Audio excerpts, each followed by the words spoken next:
Sal. Hey, you know something? You look good enough to eat. Make you with cornflakes like everybody else. You're sharp with it and all, aren't you? Give over. If Curly sees us, he'll start doing his Mary Whitehouse impression. Yeah, but he's not here yet. And I knows we've got to make an early start. I know, you've not seen him on your travels, have you? Me, no. I've not seen him since yesterday dinner. When I told him Lois won't be going to this rave up with him. Well, he'll still be lying in his pit feeling sorry for himself. He might even have slashed his wrist. Well, he can't be heartbroken over Lois, can he? Yeah. He's never even met her. Doesn't matter, does it? I mean, it's another rejection, isn't it? You see, Curly, he's not very good with women. I mean, I don't know why. I try to help him out, give him a few tips and that, but I suppose you've either got it or you've not, eh? Oh, you really fancy yourself, don't you? What, me? No, honest. I mean, I can never figure out why all the girls go mad about me. Oh, I know. It must be very boring for you. Anyway, I'm going to make it a be nice to Curly day today. Nah, it's wasted on Curly. Be nice to me instead. You don't need it. Poor old Curly does, though. It's amazing, Mrs. Bishop. I mean, she just walked through that yard gate and straight into my life. Well, that's very nice. Nice? Nice? It's wonderful. It's incandescent. Oh, my name's Tina, by the way. Yes, you told me. Isn't it amazing how you don't get any warning? How do you mean? Warning of what? Well, you know, that there's a turning point in your life coming up. I mean, like me. I was stood there in the yard and wham, a turning point in my life. Well, you can't really be sure of that, Norman. Oh, yeah, deep down. Mind you, it's just as well we don't know these things are coming. Otherwise, we're on pins all the time, waiting for time to pass. Like kids waiting for Christmas morning so they can rip the wrapping off the Christmas presents. Do you mind moving, Norman? Oh, sorry. Oh, Mrs. Bishop, she's terrific looking. I mean, not flashy. You know, bags of class. Well, of course, looks aren't the main things in a person. Oh, no. I've always said that. But still, I mean, it's nice all the same, and I'm very pleased that she's terrific looking. If you're attracted to someone, well, they look good to you, don't they? Even though they may look nothing special to other people. But she is. I mean, she's knockout. Well, you'll see for yourself tonight at Susan Barlow's 21st, because I'm taking her. Because I asked her, and she said, great, straight off. I hope you'll introduce me. God, just think if Sally's friend hadn't let me down. I would have had to take her. I would have been stuck with her. And then I couldn't ask Tina, could I? Tina, that's her name, by the way. Did I tell you that? Yes, you told me. Ah, well, it's fate, Mrs. Bishop. We have this kind of a rapport. You know, it's like we've seen each other in some previous existence. Well, I'm very pleased. Aye, it's going to change my life, Mrs. Bishop. I wonder if I could do with some new underpants. Ah, you're awake at last. I've been awake for ages. Made a cup of tea. Where is everybody? Deirdre and Dad have just gone into town to do a bit of last-minute shopping. And Tracy and Jessica have just nipped down to the corner shop. Oh, and you've been snoring. Me? Never. Well, Jessica never complains. Ah, like that, is it? Of course it is. Birthday cards? Yeah. 2 for you. Oh, yeah. Happy birthday, by the way. Same to you. All right, who's that from? Mike. Come here. Yeah, very good. Yeah, say, Susan, Mike's a lot older than you, isn't he? I mean, good 20 years. What about him? It's a big difference, isn't it? Well, I mean, if you're going to marry him, it's... Well, have you thought about it? Is this Dad's idea? Has he got you to have a go at me? Dad, no, why do you think that? Doesn't matter. Yeah, it does. Tell me honestly, has Dad got you to have a go at me about Mike? I told you, no, he said nothing to me about him. Oh, hey, look, now, don't get me wrong. I mean, Mike seems like a nice enough bloke to you. I've nothing against him. All I said was that he's a lot older than you, that's all. Well, don't. Well, looking forward Come on then, Rambo. Yeah. You sorry, Dad? Yeah, well, why not? Dead right, sunshine. Like I keep telling you, there's plenty more fish in the sea. Best place for them, I always say. What? The sea for fish.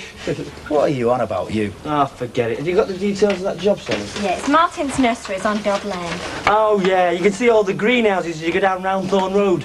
And I've written down all the shops you want these bedding plants to deliver into. Right. Yeah, listen, that's going to be a dirty job, that. Let's leave it till after dinner. And that van is going to be all filthed up, so if we're going to go out in it tonight, you'll need a good clean out. Well, that'll keep you busy for this afternoon, Teddy. You what? I'm not cleaning the van out on my own. If you want the van clean, you clean it. To me, it's a working vehicle, not a passion wagon. Listen, mate, you'll be riding in it the same as me. Ooh, no, I won't. Oh, don't tell me you're not coming to a party. Oh, come on, man, just 'cause this bird's cried off. Oh, go on, Kelly. It's going to be a good laugh tonight. Well, I'll be there, all right, but I'm not going in the van. For the same reason why Her Majesty the Queen does not attend the state opening of Parliament in a three-wheeler. Just as long as you're going, mate. Should be a good night tonight. Be plenty of spare talent, and you never know your luck. You might even touch lucky. Oh, I'm not leaving those things to chance. I'm taking someone. Who? I don't know. I'll have to have a look through my little black book. There must be some eligible young female who needs some colour bringing into her drab life. Slimline bit of lemon. You sure that's all you want? Yeah, positive. I want to be sober when I get to this party tonight. I don't know what it'll be like when it's finished. Here's to you then. Very many happy returns. 21 years old, eh? God blimey. Takes me back to when I was 21. Did you have a party? Not exactly, in fact, definitely not. No, I was 21 the day before my first business enterprise went. I had an idea it was going to happen. I remember distinctly what I had. I had one meal that day. Egg and chips on the slate at a little cafe in the Marlin Road. You know, come to think of it, I don't think I ever paid for that egg and chips. You had some pretty tough times though, didn't you? Yeah, quite a few. It's not a bad thing. Makes you appreciate it when you've got something good, something worth hanging on to. Hi, mate. Selling that with you? No, she told me to tell you she wanted to go out for a new bra for tonight. I offered to go with her, give her an helping hand, and she said no. Yeah, it's got taste. Have a pipe for Teddy, please. Yeah? You, taking a bird with you tonight, or what? I don't know, mate. Don't know to disappoint. Did you say pint, Kevin? Yeah, please. Hey, Gloria, how do you fancy a good night out tonight? Drinking, dining, dancing? What's the catch? There's no catch. I'm offering to take you out. Knew there was a catch. No thanks, Terry. I tell you what, ask me again in a few years' time, when your bashfulness has worn off. Ta. It's bad, that, Sarah. Even the older women are turning you down. Oh, sweat, mate. I'll keep offering. I'll be surprised how many will say yes, please. Hey, did I hear you putting young duck egg in his place? It's bad enough fighting the father off. I'm not encouraging the son. Quite right. Should be a good do, though, this party that Ken Barlow's throwing. I'm invited and he said to bring a guest. Do you fancy it? Oh, I wouldn't mind. Mind you, it's my life and me, you know. Oh, Betty can cope, can't you, Betty? What's that? Well, I'm just saying, you and Jack Duckworth can manage in here if I take Gloria to Barlow's do. Oh, I suppose so. There you are, Gloria. We'll have a few laughs and trap a couple of young lads who know no better. You'll have to remind me what to do with them. I wouldn't mind it going to Ken's do myself. I know, Betty, and I would have asked you love like a shot. Only she's down in the dumps, isn't she, Gloria? I reckon she badly needs cheering up. And you know me, a kindly thought here, helping hand there. I do hope this party's going to be a success tonight. It is all rather a bit last minute. I mean, my dad hasn't half shoved it upon us. Look, are you sure you really want me to go? I mean, it's a sort of family affair, isn't it? Yeah, of course I do. I wouldn't want to go if you weren't there. Wouldn't you? No, I wouldn't. Anyway, even if it is a family affair, you're going to be part of the family, aren't you? Yeah, if your dad can't think of something to turn you off. Mike, I really think he is adjusting now. Anyway, this party, it'll be a good chance to bury the hatchet, won't it? Could be. I'll have a pretty shrewd idea where he'd like to bury it. These shoes looked all right, did they? Yeah, they look great. Well, they felt a bit tight, actually, but if they look nice, I can stand it. What's that? Oh, it's just a note from Peter saying he's taking Tracy and Jessica to some hamburger place for lunch. That'll be down to Tracy. I bet she mithered his soul out. You know, she's really looking forward to this party. Yeah, so am I. Yes, I have noticed. Do you know, you had me baffled at first. I mean, you've never been much of a one for parties and that. And then it dawned on me. What did? What the idea is. What you're up to and why you're spending all this money. All these pals of Susan and Peter's you've invited. You're hoping Baldwin will stick out like a... well, like a... A sore thumb is the usual expression. Suits Baldwin, too. I'm right, aren't I? Yeah, of course you are. This infatuation of Susan's, it's totally artificial. Part of my fault, I suppose. I mean, you're quite right. I should have ignored it instead of forcing her into his arms. Still, this party, lots of people her own age around, I think she might very well begin to reflect a little, see just how ludicrous the relationship is. You just won't give up, will you? No. And I never will.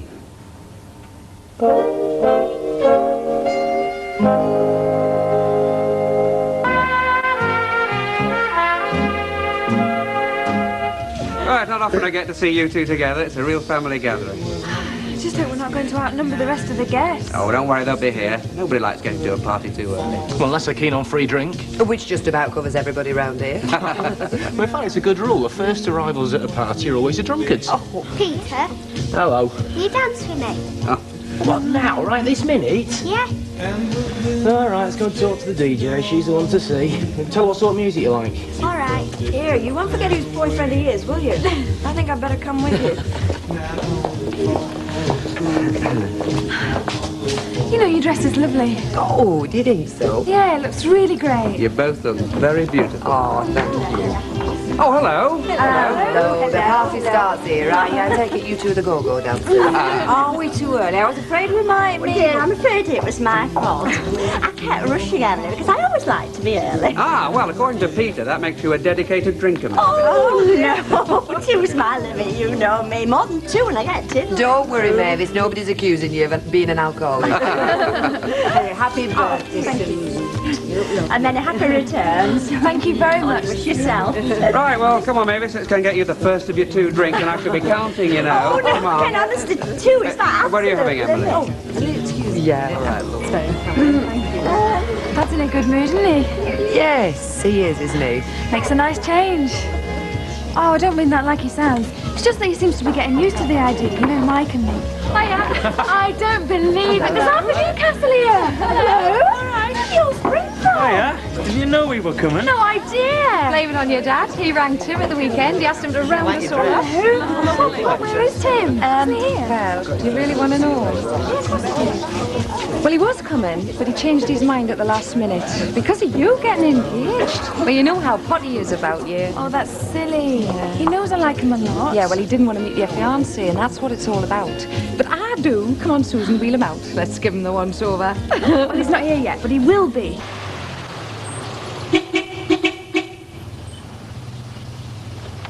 Right, get off, Mrs. O. Don't wait up for us. Got me key. You're in the front here with me, sweetheart. Kevin can go on the back. What the hell is like?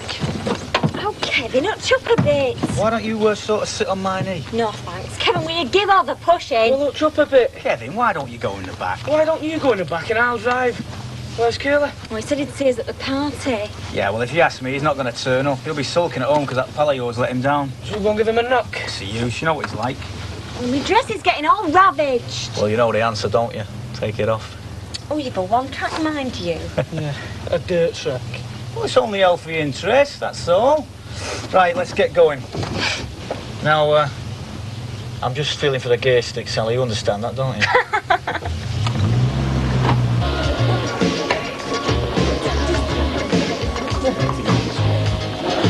I'm sure some of these young people are going to be troubled with arthritis in later life.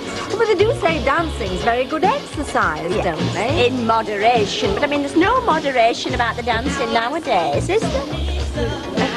Peter. Who's the rather sinister-looking young man? That's my mate Nigel. He's in the Navy too. Oh, well, I mean, when I say sinister, I don't... Yeah, you're right. He is sinister looking. He breeds ferrets. Oh. I'll get him to come and tell you about it later on. Oh, young people these days. I think I'm getting too old for this sort of thing. What about him? He evidently doesn't feel too old for anything, getting engaged to a 21-year-old. No, but if we started cavorting about with young men, we'd just look silly. I mean, men can get away with these things, can't they? It's not fair. There are you, Sue. I turned up. I'm looking for you if you hadn't. Hello. Hello. Thank you. Do you want to go and have yourself a drink? Just over there. There? Yeah. Very nice. Right, we're going to go downstairs? Yeah. I don't believe it. What's that? My friend's from Glasgow. What are you doing here? Your dad rounded us all up. I'd like you to meet... Pleased to meet you, Mr. Barlow. We spoke on the phone. I'm not Mr. Barlow. No, this is Mike Gary. Oh, sorry. This is my dad. Ah, you must be Gary. Ah, that's right. Well, you can see we all got here. And we brought you something special for your birthday. It's a haggis. Oh, you idiot. You enjoyed that, didn't you? What, Susan's pal thinking ballroom with her father, you mean? I loved it. Did you see his expression? I didn't think Susan was madly chuffed about it either. Well, it's her own fault, isn't it? One of the hazards of getting engaged to an old man. Have you seen anything you fancy? No, not really. Have you? Yeah, standing next to her. Hey, look, there's Curly. He's got a girl with him. Who is she? Oh, do you know her? No, but I'm going to.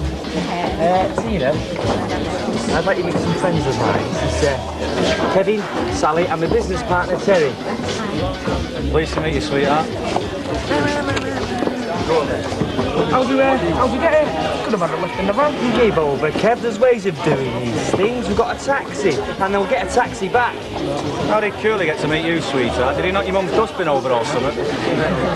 Excuse us two while we get a drink. We haven't had that dance yet, have we? No, come on, let's go before someone asks me if I'm your grandfather. Right, can I have your attention, please, everybody? Just for a minute, moment silence. Thank you very much. Thank you. Susan, Peter, come here for a minute, please.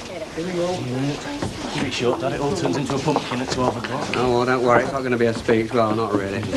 Right, I just want to say thank you to you all for coming along and joining us on this twin celebration. Thanks for inviting you.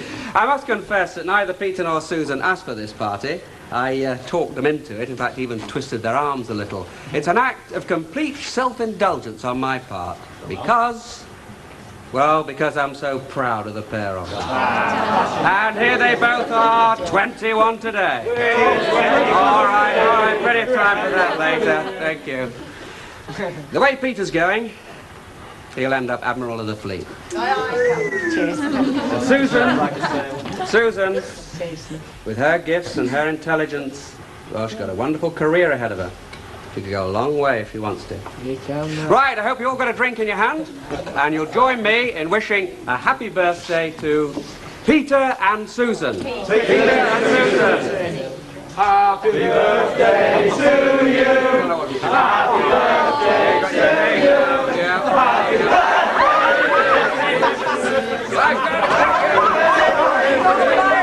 All right, 1, 2, 3, blow!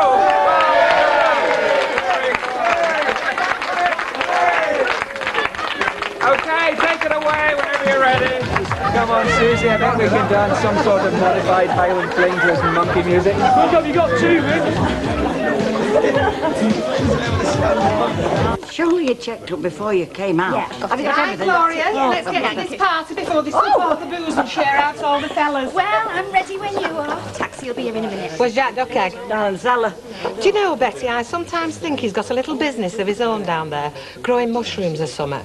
Anyway, kid, it doesn't look as though you'll be too pushed tonight. But if you do get busy, make sure Milado does his share. Don't worry. There's a taxi out there, is it for you? That's right, sunshine. Well, we'll see you, Betty. Come on, Gloria. Thought you can't start till we get there.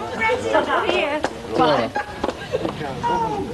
They're out on a double date, those two. Yeah, they've got this party Ken Barlow's giving for his kids. The twins, you know, the 21 today. You know, she puzzles me, that girl. Oh, Gloria. Yeah.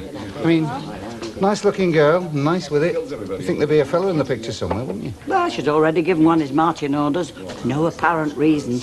Ever such a nice lad. David Atherton's his name. Wow. Yeah? One of the nice little misters, that, eh? Yeah. Add a bit, please. Okay, my love. You mean to tell me that you've been living in Weatherfield all your life and I've never seen you? You've probably seen me, you've just not noticed. You're joking, aren't you? It's Cooler that needs the specs, not me. What do you want, Sal? Oh, I don't know, whatever's going. Right, Tina. Oh, a glass of sparkling wine, please. Right, Kev, can you give us down with these drinks, mate? I'll mind the girls. Right, yeah, like that. All right, sweetheart, you'll get used to it. Same again, please, love. She's, don't like that Tina girl. Yeah, she isn't she? Yeah. Keep an eye on her. Terry fancies it like mad. Yeah, Rover, she's far too intelligent for him. He'd bore her. Yeah, like that Andy Clayton, me. Exactly. Yeah, and look what happened to her. I'm telling you, they'll have it off you. Ought I to be thinking about getting Tracy home to bed? No, it's a once-in-a-lifetime affair, this. Let's be feckless, irresponsible parents for once. You are enjoying yourself, aren't you? Marvellous. I mean, just look at all these youngsters, Susan's friends, and then look at Baldwin. You can't help but notice the difference. Maybe the difference is what she likes. These youngsters have got so much going for them, energy and ideas. Compared to them, Baldwin's not just a different generation, it's from another planet. Right then, seeing as you're so chuffed with yourself, dance with me.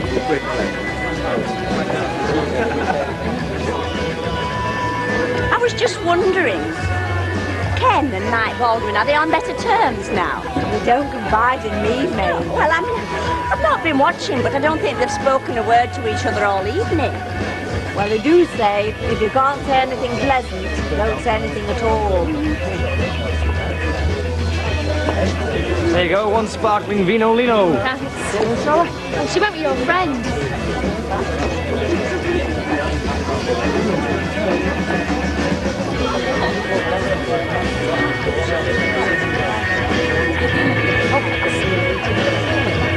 I'm done with you yet, Mike? That's all right, the night's still young, yeah? Anyway, I've got something to give you first. Your birthday present. Where are we going? Not far.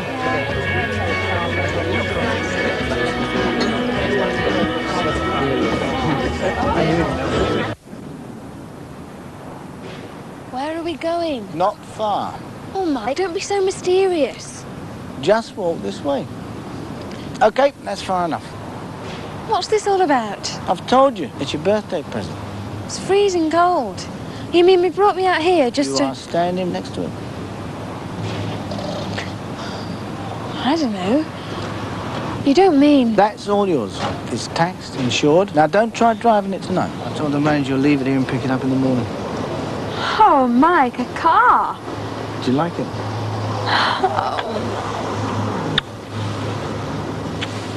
Sit down, pal. Just sit a bit. You'll be okay. Has he had too much to drink, has he? Aye. Why don't you take him outside? Perhaps with fresh air, liven him up. You're right. Come on, Jimmy. See you in a minute. And the next record is called Torture. Yeah. By the way, I think you were a very lucky girl. Oh, what Mike, you mean? Very tasty. And nice with it. Yeah, no. When am I going to have this dance you've been promising me all night, then? Right now? Hey, Gloria, feel like dancing? No, thanks, Terry, if you don't mind. Are you all right, Gloria? You've gone a bit quiet. Oh, of course I'm all right. I just don't feel like dancing. Well, I do. I'm very partial to a nice young lad. I eat him for breakfast. All right, but any funny business, and I'll be telling me that. Oh, will you? I'll tell him if there isn't. Your friend Nigel is being sick in the gents. Well, don't see if he's all right. There's another lad, one of the Newcastle lot, I think. He's being sick as well, but he didn't get as far as the gents. Well, like you were saying, these young people have got so much going for them. He's speaking to you, or what? Yeah. He's talking, aren't you, because I was dancing with Terry. Are you enjoying yourself? Yeah, are you? Yeah, terrific. Hey, you're a good dancer. Well, you're the first girl that ever thought so. Perhaps you've been too good for him. You know, I've often thought that. Susan looks happy, doesn't she? Yeah, she does, doesn't she? Mike's very attractive, isn't he? Of course, when you look at the men our own age, most of them seem like little boys, don't they? Anyway, I hope you'll ask me for the wedding.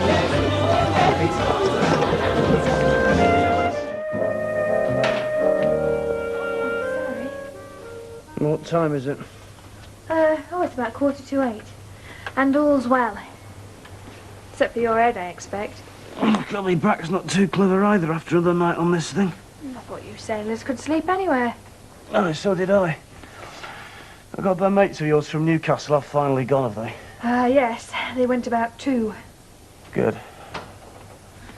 Got our voices. Good morning. Morning. Did you sleep all right? Fine, thanks. Oh, look at you. What's up with him? As if I couldn't guess.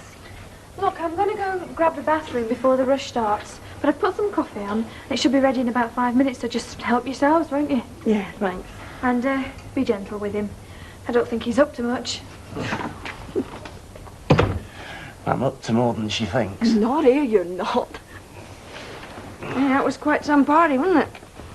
You really know how to splash out, you bowlers, don't you? Yeah, what you saw last night was the last of my inheritance disappearing fast. So understand it if you don't want aught else to do with me. I was working it out. I mean, there was the drinks, food, hire of the room, disc jockey. Don't think your dad could have had much change out of £1,000. God, I can see how that bank employs you. And I'll tell you something else I noticed, shall I? No. Your dad's dead against Sue's engagement. Well, he'd rather like Mike were more Sue's age, but... No, more than that. He hardly spoke to Mike all night. And the way he looked at him. Well, they say if looks could kill, don't they? Never really knew what that meant till last night. No, you're wrong. I'm not. He hates that, Mike. I know he does. No, it's just his way. You don't know me, Daddy. He's never been the life and soul of any party. Got what we were paying for last night, he'd be even less happy about it. I'd like to know why. There's nothing to know.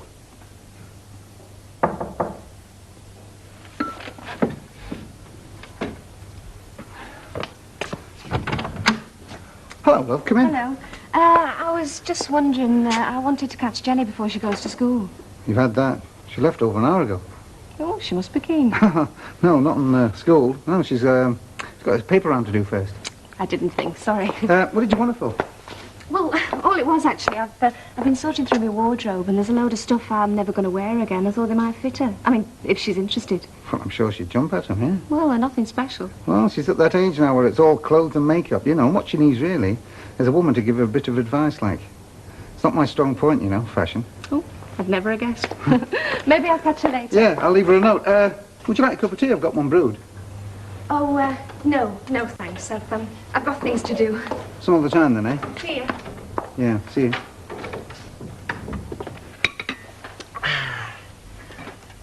Well, it's no good. I should be getting my cards if I sit here much longer. Oh, I won't mind if you're late for once. That's what makes it worse. I mean, I could take the whole morning off if he wasn't so easy going. It's because he's so good that I have to go in. Well, you can leave this lot. We'll see, John, won't we?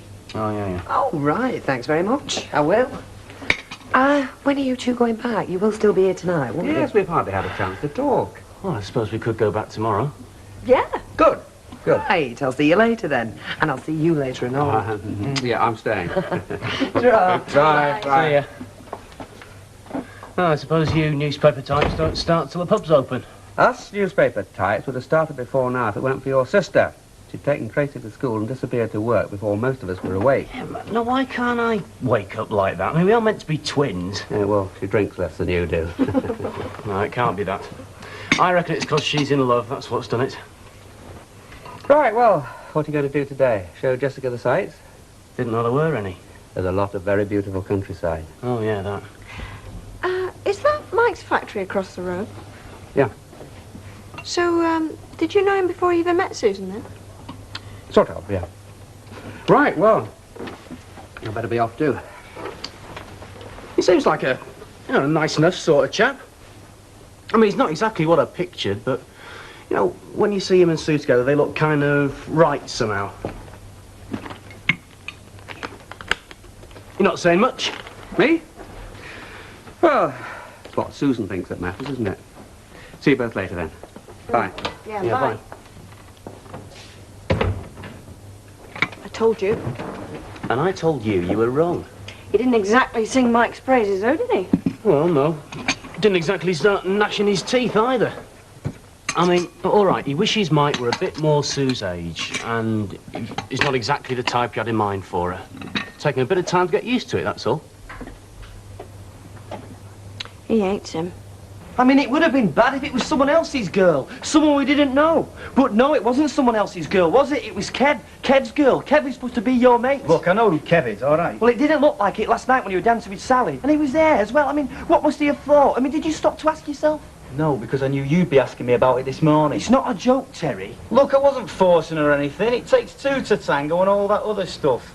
Anyway, I reckon I'm doing him a favour. I don't think she's right for him. But it's your mate's girl. You just don't take your mate's girl. You just don't. Suppose she'd been my girl. Suppose Sally had been my girl. Would you have done the same to me? Yeah. Oh. Morning, beautiful. I don't feel right, beautiful. It's it rotten when all drinks are free. I mean, normally I can't afford to suck too much. When it's free, you don't know when to stop. Curly was just saying what an ace dancer he thought you were.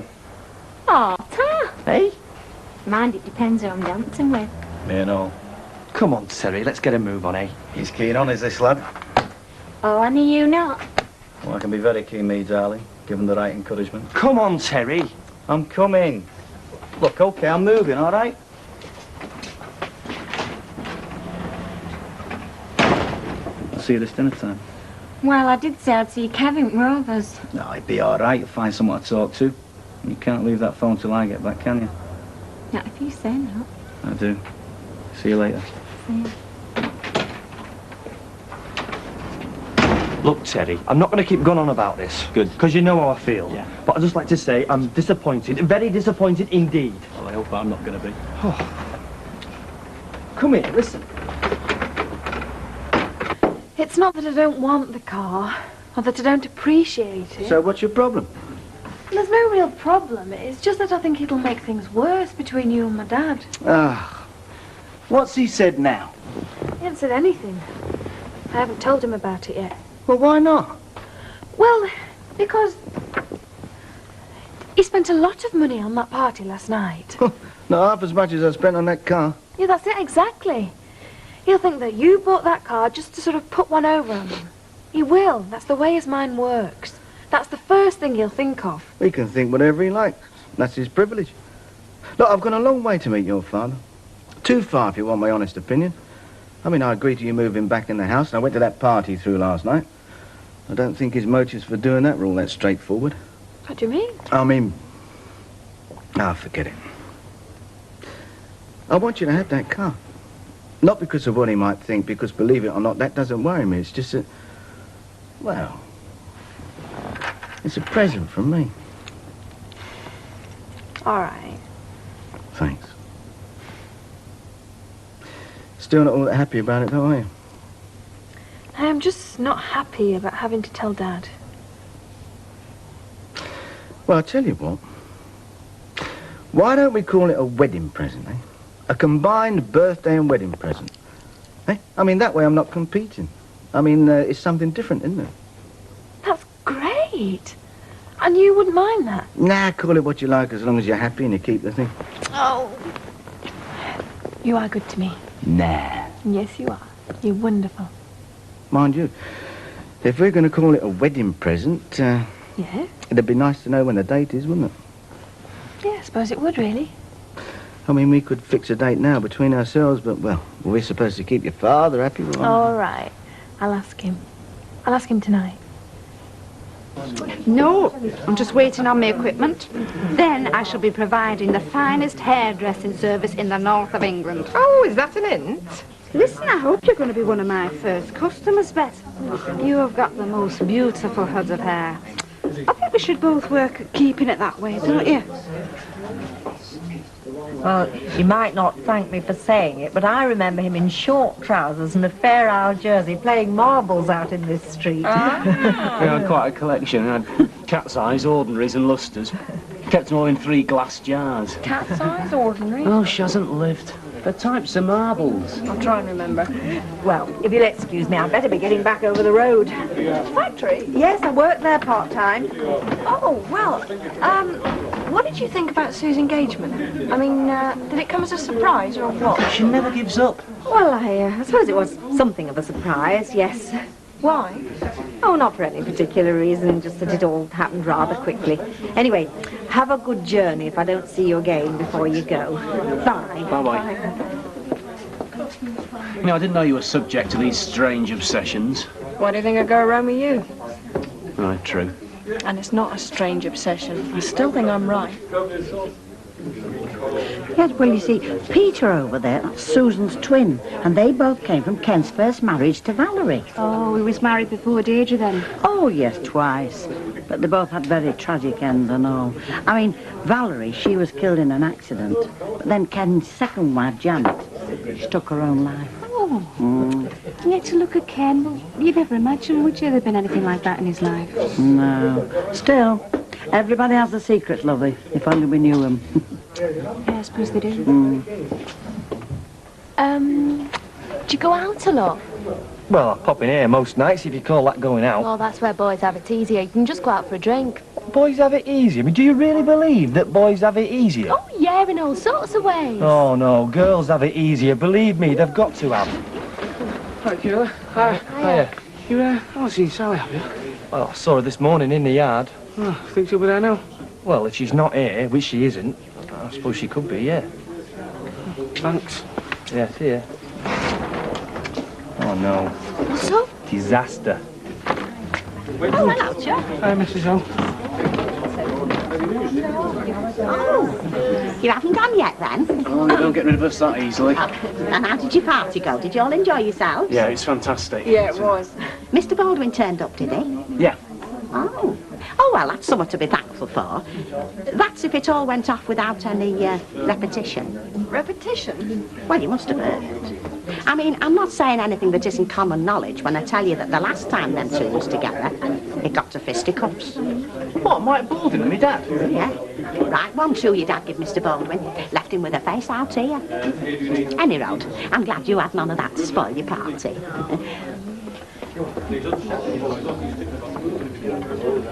I hate to say it. But you were right.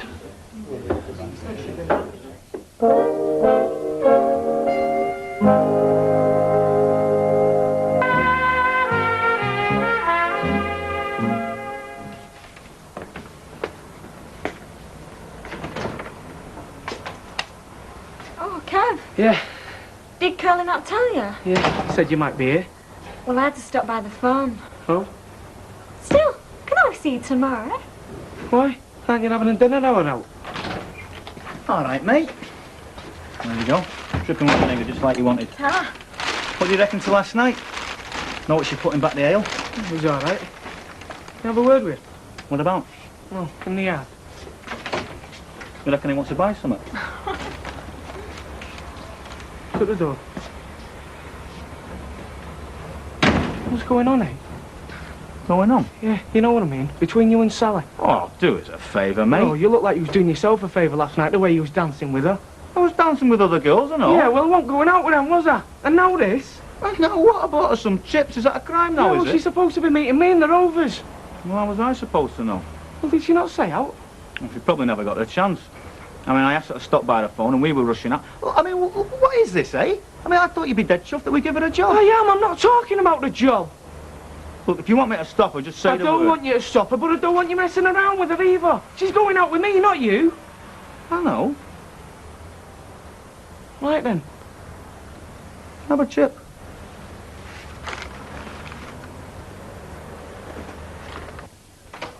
Before you say anything, I finished early. Making up for your late start, eh? Something like that, yeah. Well, where have you been? Anywhere interesting? Somewhere called the Red Wreck, where Peter used to fly his kite. As I remember it, he used to watch me trying to fly it. Not true. Well, anyway, shall I make us all a cup of tea? Oh, yeah. Yeah, I'll do it. No, it's all right.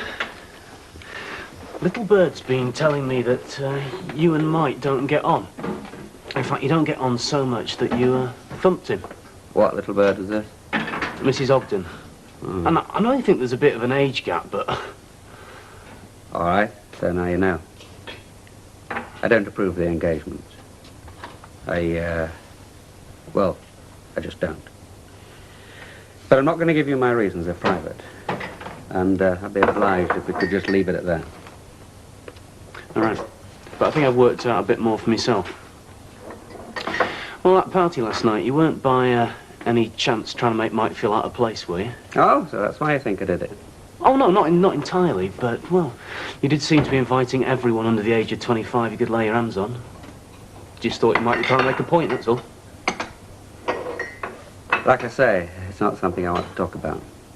Yeah, OK, but just in case that was the idea, I don't think it worked. No? Most of us ended up wishing we had his energy. Oh, hello. Locked up the office. I didn't know where you got to. Oh, I went to collect something.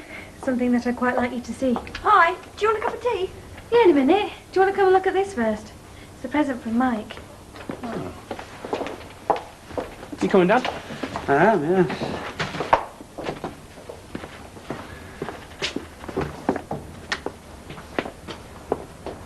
Hey! He gave you this for your birthday? Oh, well, it's not just for my birthday. It's more of a wedding present as well. That is it? Yeah, combined. Birthday and wedding present. Very nice. It's fantastic.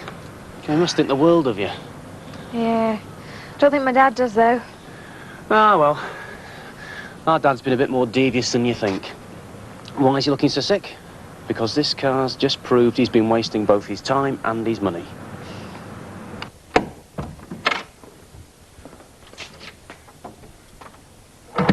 Jenny?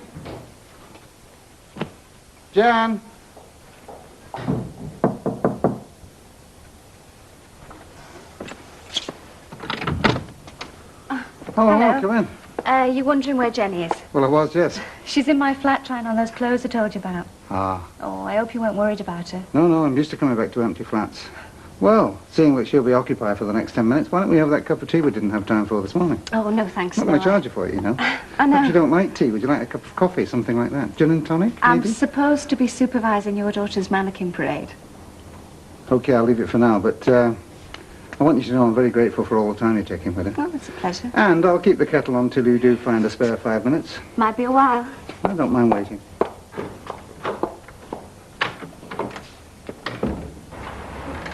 Oh, sorry. Fancy a pint? Well, I've arranged to meet Tina in the Rover, so I better get myself off and get changed. Well, just remember you said that. Hey? Well, I was willing to settle for a pint, wasn't I? Looks like I'll have to settle for something else now. Got any jobs for us, darling? One, and I've wrote it down. Can I go now? I thought you were never going to get back. There's no rush, is there? There is, I want my tea. And how about let me take you out after that? Oh, did Kevin find you this lunchtime? Yeah. Oh, good, because he was in the Rovers looking for you. Curly, haven't you got something to do outside? No. Hello. Oh, Oh, what's this, a board meeting? hello, Mrs. Roberts. Ah, now you said you was cheap and cheerful on your shift stuff, right? Which is cheap and which is cheerful, Is it a job you want doing? Yes, it is. I've got a whole lot of hairdressing stuff coming to get into my front room. At the minute, you can't open the door for all the junk that's stacked up in there. Well, you've come at the right place, Curly. What? Here you are. Sit down and see to the lady. Oh, yes, see to me, Curly. We'll get out your way. Now, listen, it can be any time next week. I'll see you tonight, then. What? Well, it's not going to the Rovers, I can promise you that. You won't say anything to Kevin. No chance. Why should I?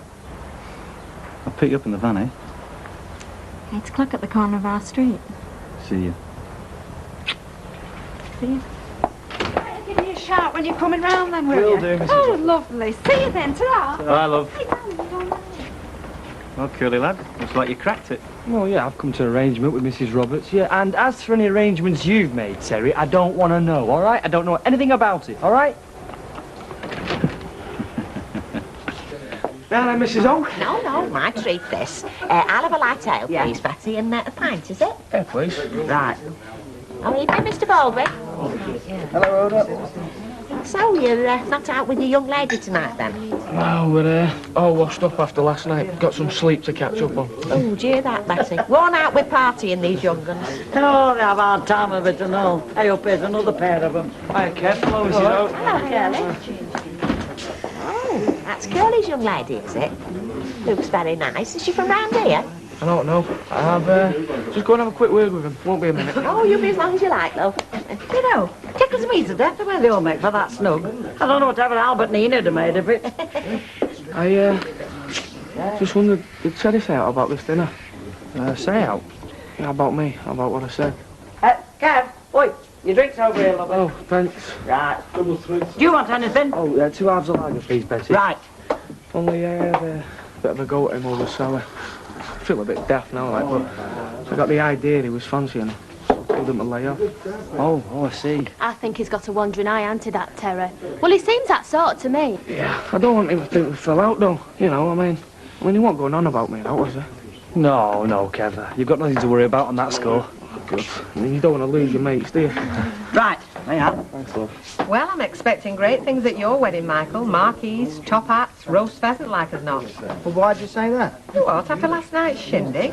I mean, if Ken Barlow's going to lay on a thrash like that for his daughter's 21st, what's he going to do when she gets wet? Oh, Bride's father will be paying them, will he? You know, Hilda, you have a knack of getting straight to them questions that the rest of us shy away from. Well, I'm only asking. He doesn't have to answer. Of course he has to answer. Well, will he be paying or what? I imagine normal arrangements will apply. Why shouldn't they? Well, I mean, with you being situated like you are and him being situated like he is. Yeah. We are hoping to announce our wedding plans in a not-too-distant future. All right?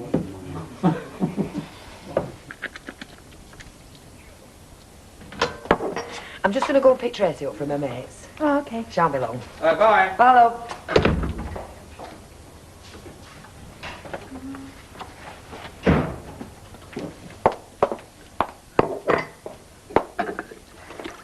Thanks.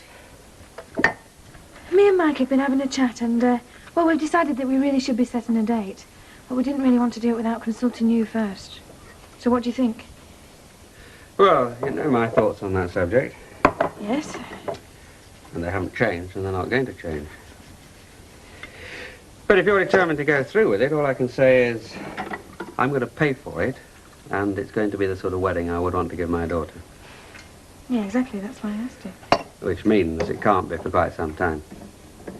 What do you mean? Well, think about it, Susan. The party last night cost a great deal of money. Not that I begrudge it, not one penny of it, but, well, it doesn't leave me in any sort of position to pay for a wedding.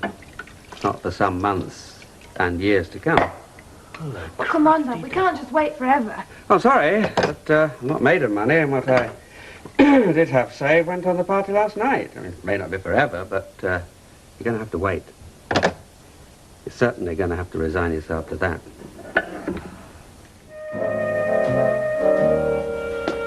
After you, my darling. Oh, Dad. Good night last night, wasn't it? Not bad. Not bad. You had a ball like I promised you would. You're not the first fella that's taken me out, you know. No? But I'll be the last, because now you won't want to look at anybody else. Don't you love yourself? Here, you've not given me my good morning Oh, pudding. I am sorry. Come on, open it. Only you promised me something. What? No messing about. Well, not in working hours anyway. I promise. Well, say it. No messing about in working hours. Enjoying yourself, Terence? Any second now, mate. Hey! Promise me! I promise. Get off! Get off me! Morning. Oh, morning. You just off to work? Yeah, you? Yeah. I'll give you a lift if you like. Oh, no, it's all right. Yeah, come on, it's on my way. Well, more or less. Thank you very much. There was a very good documentary on television last night. Did you see it? Oh, no, I missed it. There you are, greedy guts. great. Get stuck into that. Where's the fried bread? Oh, I'm making it. Let him make it herself, Deirdre. What?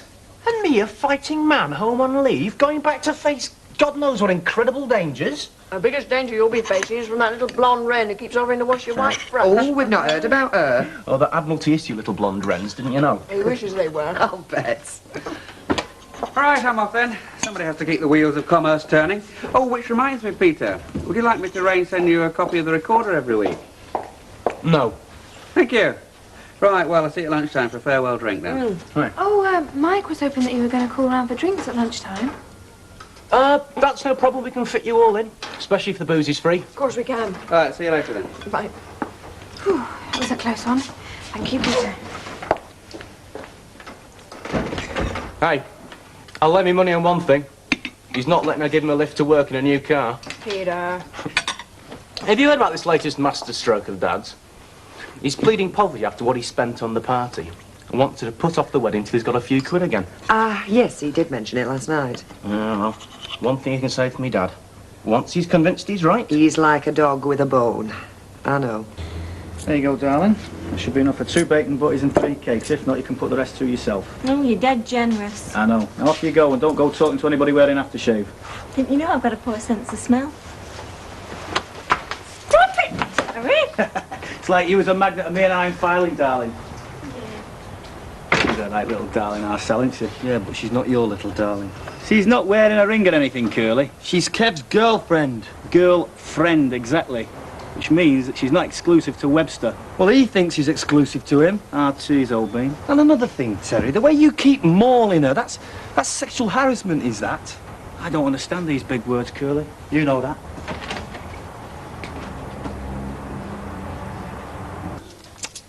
Funny sort of place to spend your life, Betty, innit? Clapped out old pub. Could be worse. Like a salt mine in Siberia. Oh, come on. Spring's in the air. Should be feeling cheerful. Oh, it's not but a cheat is spring. Mother Nature waking up and all that. Not much changes for us humans, does it? We don't go round sprouting buds, do we? Collecting twigs for a new nest. Nearest I get to feeling fruit is if I sucked a full packet of wine gum. Still, there are exceptions, aren't there, Glo? What's that? She got a lift to work this morning, Betty. Oh, yeah? From a handsome, unattached businessman who went out of his way especially. Oh, who was it? Alan Bradley, otherwise known as Rocky Five. Can you put another record on, Bat? Oh, that's what you're hoping to do, isn't it? Go on, admit it. Coax him across the hall, put another record on, and bingo. What an imagination, eh, Betty? Well, that's all she has got going for her, love. Imagination. Now, Betty, I can say that. You can't.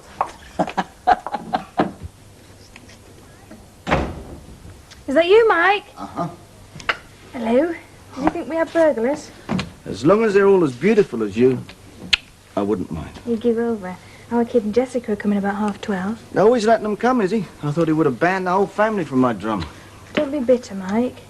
It's negative and it's corrosive. Oh, please, God, don't let me corrode. Think positive, and positive things will happen to you. What, like getting married? Yeah. When? As soon as my dad's solvent again. Well, what's that got to do with it? Well, he's just a bit short of ready cash at the moment. You know, after the party, but... Well, as soon as he's got his pennies together, it shouldn't be very long. That recorder office is a little gold mine, you know. If only he'd admit to it. Look, why don't I pick up the tab for the wedding? Well, because he wants to. Well, I want to. Well, he feels it's his duty as a father. He's a bit sort of Latin in that respect. Oh, please let him, for the sake of peace and quiet. All right, as long as it doesn't take him too long to refill his little piggy bank. No, it won't. Why don't you go and sort the drinks out, eh?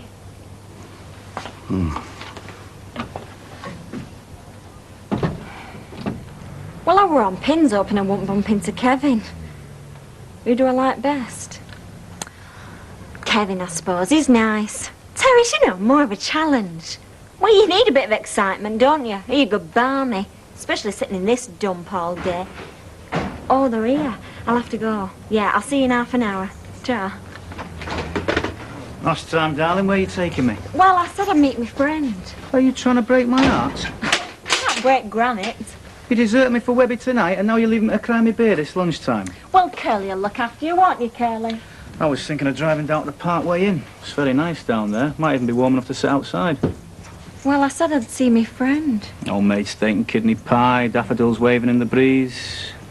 Well, I suppose my friend won't mind if I didn't turn up, would she? That's how you tell a good friend, if they don't mind. Yeah.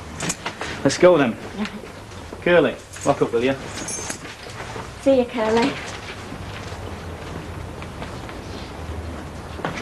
Here we go!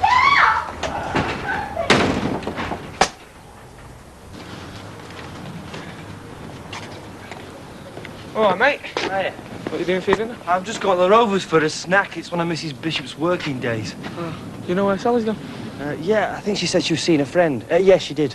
I'll see her in there in a bit then. Yeah, okay.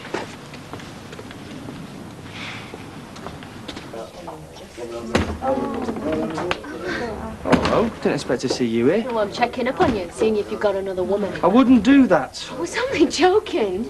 Yeah, I know. Can I get you a drink, Mrs. Bishop? No, I'm quite all right, thank you. Me too. Excuse me while I get myself there. He's dead old-fashioned, isn't he?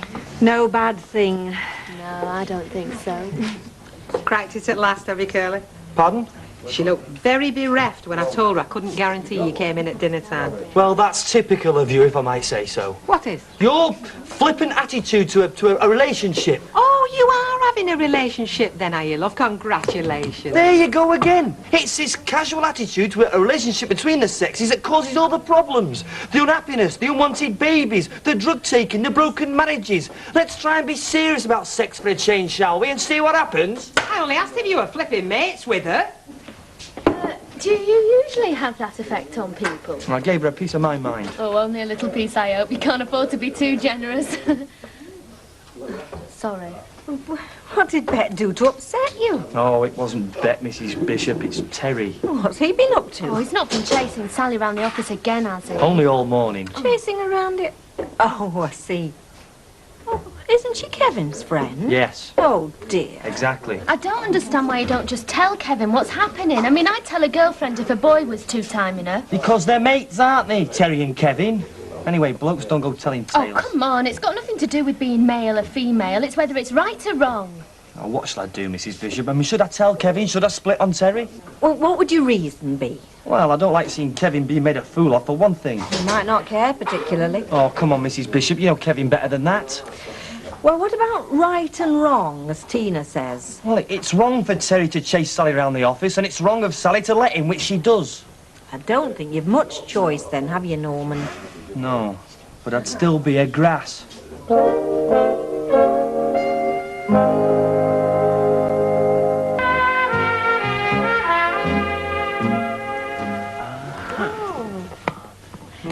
Where's your manners? Wait till you're asked. Has he always been a gannet? She means gourmet. I mean gannet. Is the grab good in the Navy, is it? Ah, it's not bad. I always fancied joining the Royal Air Force. You know, fighter pilot, top button undone, white silk scarf with a prank and all that. Why didn't you? Can't stand flying. Right, cheers, here's to you, and see you soon. Cheers. Bottoms up. Yeah, I'm not due for any more leave, unfortunately. Oh, no, but you'll get some for the wedding, surely. I mean, you'll be an usher at least. Ask the Admiral. I'll be able to manage that, but, you know, that's not likely to be for some time yet, though, is it? What gives you that idea? Peter? Now, come on, I want to know. What? I thought Dad's still hoping it's not going to happen at all. Is he? Well, I was under the impression it definitely was going to happen. Isn't that right, love? I told you. He's a bit short of cash at the moment, that's all. So you did. Nice one, Peter. All right, mate. Sorry I can't get in any sooner. Only Mrs. O's been feeding me full to burst again. You wouldn't think he was the same lad, would you, what left you to come to me just a few short months ago? No, Mrs. Ogden. Now's your chance. I can't say out while Mrs. Ogden's there, can I? Can I have a bottle of light ale and what's a better, please? Yeah. Hey, your mate there's not gone all religious, has he? Cool. He gave me a right sermon just now about all the wickedness there is in the world. He seemed to blame it on sex. Sorry, Hilda. Well, it is in the dictionary, unfortunately. Yeah, well, he does tend to have a lot of principles, especially when he thinks he's in love. Oh, no more than you have, Kevin. No. Actually, this is the one he should have been preaching to. Oh, yeah? Her love life is that torrid at the moment. It's worried don't catch fire. Don't believe a word she says, Hilda. I don't think that was very funny, Bet. It's only your love. Yeah, well, you know what Hilda's like, don't you? It'll be the cast iron truth when she's repeated it a few times. I just wish you wouldn't discuss my private life with anybody. Kenneth, what do you put all the wickedness there is in the world down to? Human frailty. And you, I get a posh answer. What's your poison?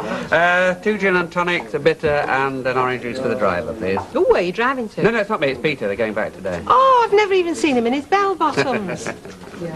It must be nice having all your family at home. Yes, it is. For as long as it lasts. Kevin's as good as on his own now. I'm not sure. Well, we're sure, aren't we, Mrs. Bishop? Do you think it'll cause any trouble? Well, it's bound to. That's always the snag with taking Go action. on! Or I'll tell him.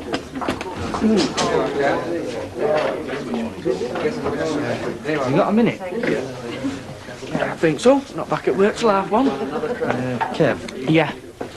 listen, I lied to you before when I said Sally's gone for dinner with her mate. She's gone with Terry. And what's more, he took her out last night.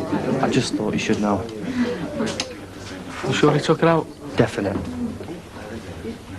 Thanks, mate. Where's Kevin gone? Oh, he's had some business to sort out, Mrs. O. Did you tell Yes, him? I told him. Well, I'm sorry you're going, but bon voyage. Here, here. Anyway, I hope next time you come up, well, hopefully the atmosphere will be a little less strained. Oh, we've enjoyed ourselves, haven't we, Peter? Yeah, of course you have. It's only, What? well, don't try me too clever, eh, Dan? You know, about my concern. Let me make things worse. I don't have to be clever. The whole business will just disappear rather sheepishly into the sands of time. You just see if I'm not right.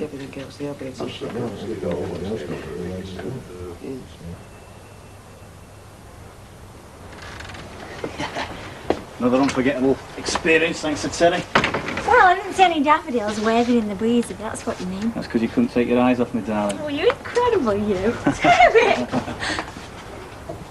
All right, mate, what brings you here? Having a nice time together, have you? Well, I just went for a bit of a bar Yeah. tonight, And what about last night? Get off me! Animal! Thank you very much for having Oh, me. it's a pleasure, love. Mr. Barlow. Bye. Sue. Bye-bye. Oh, there was just one thing I wanted to ask you, Dad. You wouldn't like to bite out the Navy, would you? Well, like you said to me when I offered to send you the recorder, no. Worth a try, eh? Nice seeing you anyway. See you. Cheerio, Deirdre. Bye-bye, Peter. Hey, you make sure you get enough to eat now. Cheerio, kid. Hey, don't let that grind you down, eh? Bye, Jessica. Yeah, have a good journey. Yeah, keep taking the seasick pills. Bye-bye. Bye-bye. Bye. Ah, they make a nice couple, don't you think? Nice girl, Jessica. Yes, Dad.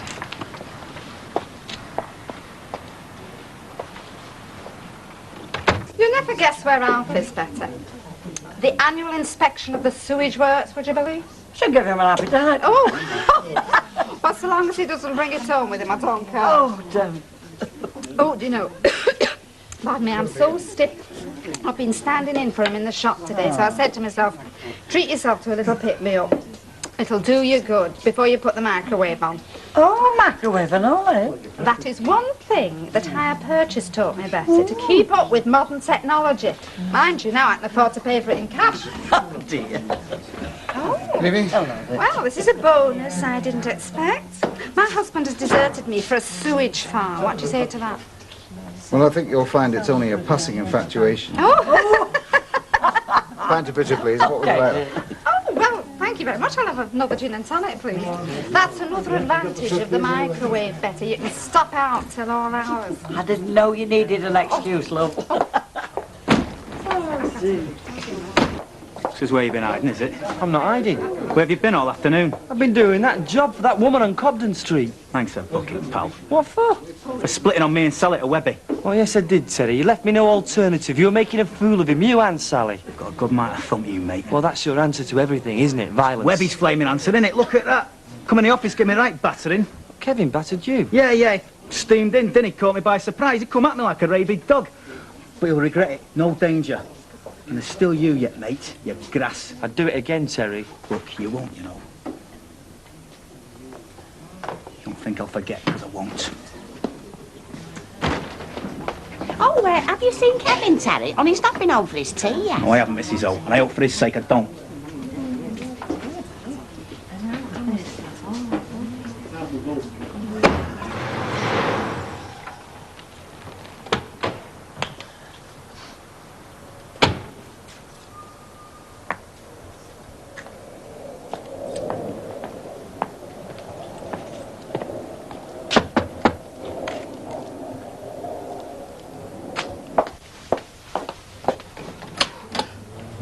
What are you doing here? Want to have a word with your dad? Dad, what about? I want to put a proposition to him. Proposition? It's about the wedding. Now, it's likely to cost you a packet. I mean, weddings do these days, not to mention funerals. Mike? Now, I thought it only fair to offer to pay my corner. I mean, I'll pay for the lot if you like. I mean, after all, it is my wedding, isn't it? Now, I know it's considered the responsibility of the bride's father, you know, the family, to pick up the tab, but, well, I don't think that applies as much as it used to, so, well, what I'm trying to say is I'll pay for the lot if you like. I wouldn't touch your money with a barge pole. Look, I'm trying to do you a favour. I mean, why fork out for a wedding you don't even want? One that you can't even afford. Who said they can't afford it? Well, I was under the impression that... Look, just tell him I'm trying to help. Trying to help? You're just reverting to type. You think you can buy anything and anybody with your money. I'll pay for my daughter's wedding. Every penny of it.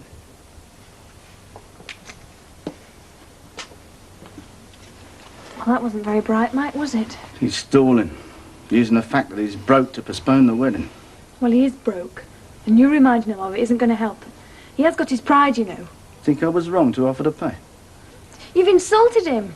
You've just made things worse, don't you see? I want to marry you as soon as possible, and I'll insult anyone that tries to stop me, like he still is. Just gets worse, doesn't it? Before it gets better. I'm beginning to think it never will. I should remember all them church. You know, I can't remember anything 5 minutes after I've been told it. Me neither. What's all this hilarity then? Aye, keeping him dark, weren't you, the pair of you? Good evening. You know what a mally tea, I bet. Thank you, Audrey. Where's your husband? He's on council business. Get off home and make his tea. I'm just going to have one last drink. I shouldn't really, though. Do you know, I'm feeling a bit squiffy even after half an hour. I shall pay for this one. Alan. No thanks. Jenny's expecting me back. Oh, isn't that nice? Good looking and such a wonderful father. You're too good to be true. I wouldn't say that. Alan, you couldn't do me a favour, could you? Yes, of course. Well, Wait for it, better. Could you just check if there's anything wrong with Gloria? She's not come in and it's not like her. it'd be a pleasure, yeah. Thank you. Bye now. Bye. Oh, Alan, if you're passing, drop in. I didn't know you were that generous, Bet. I mean, asking him to call on Gloria, you might never see either of them again. You know, Audrey, that's very possible. Isn't it, Betty? So you reckon? Oh.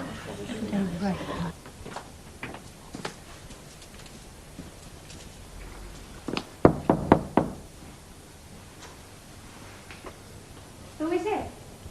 Alan Bradley. Hello. Message from Bet at the Rovers. Are you all right? Apparently they expected you in for work. I'm sorry, I can't talk to you now. What you meant?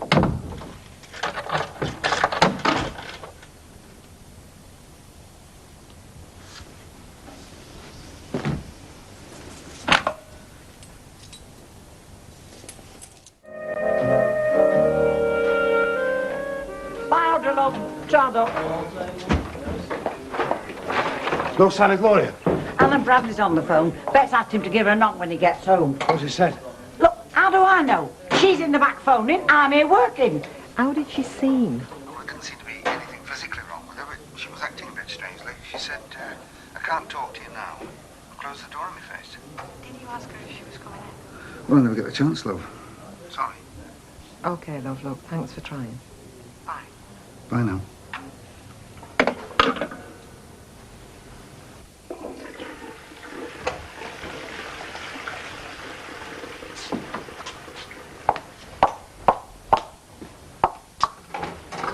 Well, that's at door. Oh, just a fella who lives across the landing. The landlady at the Rovers asked him to give me a knock, you know, to see if everything was all right. I'm supposed to be working. Not on a special night like tonight, you're not. Come on, let's have a good look at you then. Because you look great. Look better if you give us a smile, though. Come on, give us a smile.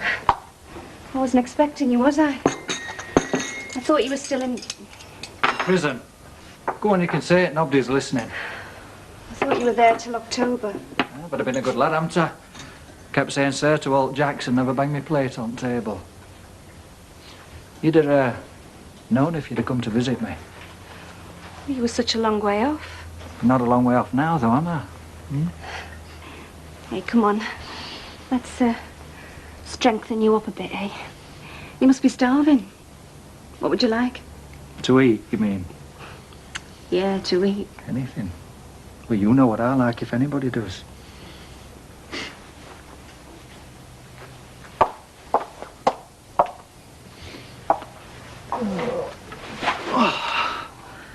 I've dreamed of this. I've said I'm sorry. What more can I say? Well, was it necessary? Was it necessary to tell him your father couldn't afford to pay for your wedding? It wasn't like that at all. He knew you spent a lot of money on that birthday party. And I just said that you needed a bit of time before you could embark on an expensive wedding reception. That's all I said. And it's true, I can see that. Yeah, but he can't, though, can he? He thought it's just another opportunity to make me look small. You can't give your daughter what she wants, don't worry. I can. Ken, it wasn't like that. Oh, near enough. I agree with you. He was wrong, he didn't think. Oh, he thought all right, don't you worry. Did you have dreams before you were married, Deirdre? How it was all going to be? White lace, flowers and happiness? Yeah, we all have dreams like that, love. Well, I never dreamt it'd be like this. Now, where are you going? Oh, don't worry. I'm not running away. I'm just going to my room. But if it's any consolation to you, I think Mike was wrong to say what he did. I don't think he meant it that way, but I know how you must have felt.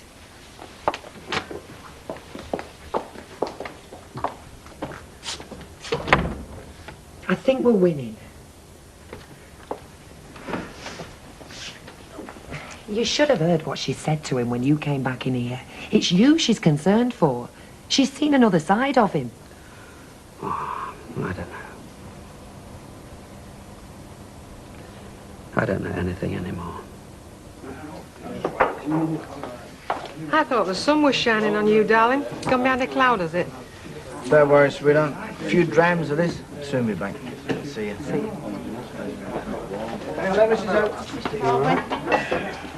Hey, has Kevin come in yet? No. Where can he be? Hey, I wouldn't go in there if I were you. There's been a spot of bother and my lad and me, they've had a bit of a dust-up, you see. A fight? Well, now to speak of, and what I hear, young Kevin got the best of it. Oh, nobody gets the best out of fighting. Hello. Hello. I thought you had a daughter waiting for you. Well, so did I. There was a note when I got back. Sorry, Dad. Forgot. Had to go to band practice. I wouldn't mind, but she spoke practice wrong. So, you came back to me. I did. A flask of wine, a book of verse, and thou beside me, singing in the wilderness. Hallmark I am. Mild wine or bitter? Bitter, please, a pint. Did you see anything of Gloria? Nope, not a thing. Did you hear anything? Well, it didn't exactly put me ear to the door, if that's what you mean. Why not? You know, you've got a lot to learn, you fellas. You never see anything if you don't look. You never hear anything if you don't listen. And you never drink anything if you don't pay for it. Bet Lynch.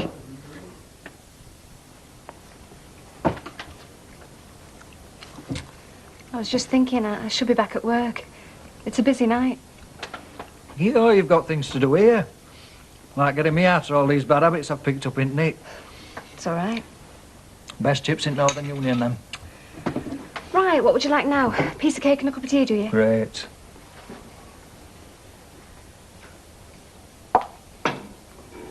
Why didn't you come and see me? Well, it's a long way off, Cumberland. And it's a hard place to get to. No, they don't believe in making it easy. They don't, do they? Missed you, kid. Did you miss me? Well, I didn't give myself time. I've been working all hours. Just as well, eh? Kept you out of mischief. Oh, yeah. No time for mischief. Listen, I should be going back to work, you know. They'll be wondering what's happened to me. Give them a ring. Tell them your boyfriend's fresh out at joint and you've got other things to do. I can't. We're short-staffed. I'll give us another 10 minutes, then. All right. Then I'll have to go. Is that the nearest you can get? Let's take it slowly, eh, Steve? It's been a shock. It's been a shock to me and all. 12 months of my life for a lousy 200 quid.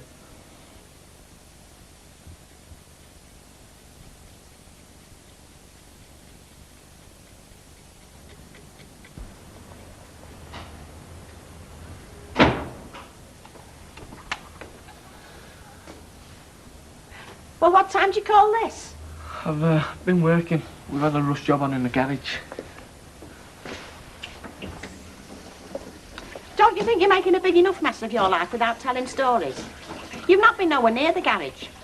I know where you've been, and I know what you've been doing and all. Something now.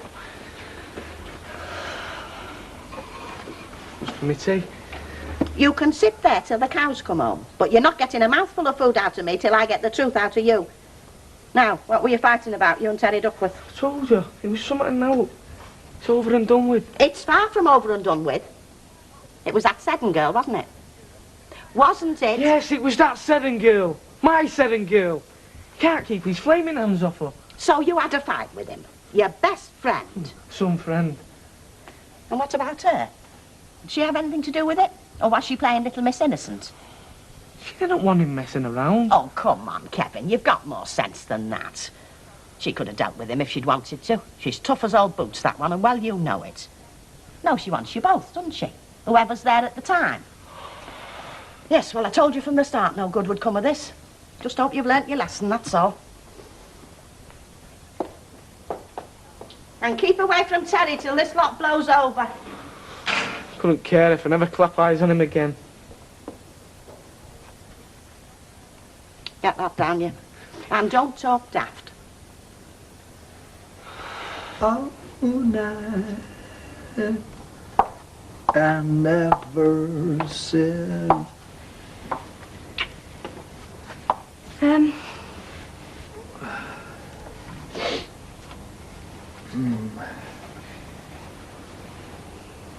Where are you staying tonight, Steve?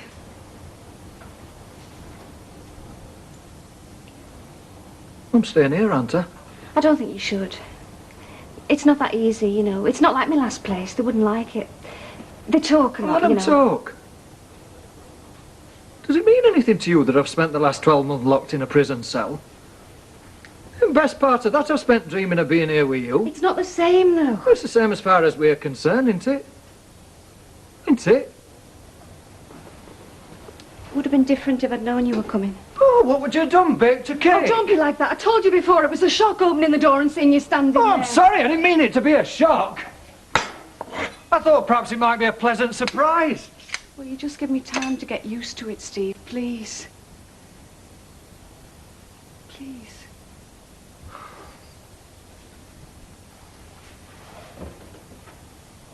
Where'd you say that pub of yours is? Corner of Rosamond Street and where?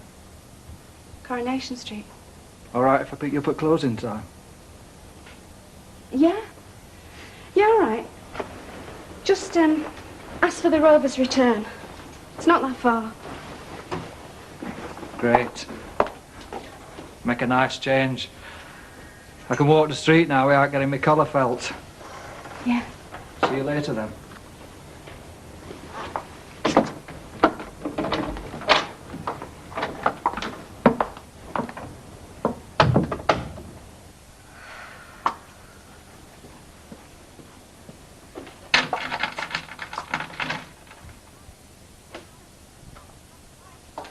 Will you stop it? That's all you're getting. Oi, cut it out. This is the snug, not the snog.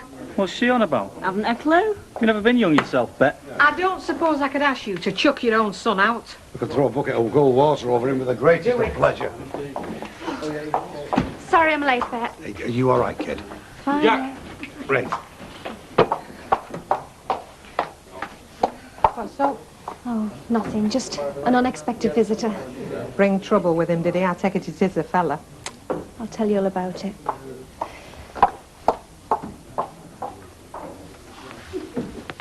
Pack it in. You're going to get us chucked out. Can't help myself, can I? I fancy you. Pack it in, will you, Terry? If you don't like him pestering you, why don't you go home? Ah, is she jealous? Just 'cause some of us have got dead passionate fellas, and some of us have got wallies. Hey, that's enough of that. And he isn't your fella. Kevin's your fella. Come here. No, Curly's right. I should be with Kevin. Well, you're not, are you? Because you're with me now. I know I'm with you, and I shouldn't be. Why not? 'Cause you're a loser. And who wants a loser? I'll show you, flame loser. Well done, kid. You started it all up again. Well, it's boring when that's happening. Well, there won't be now happening for long.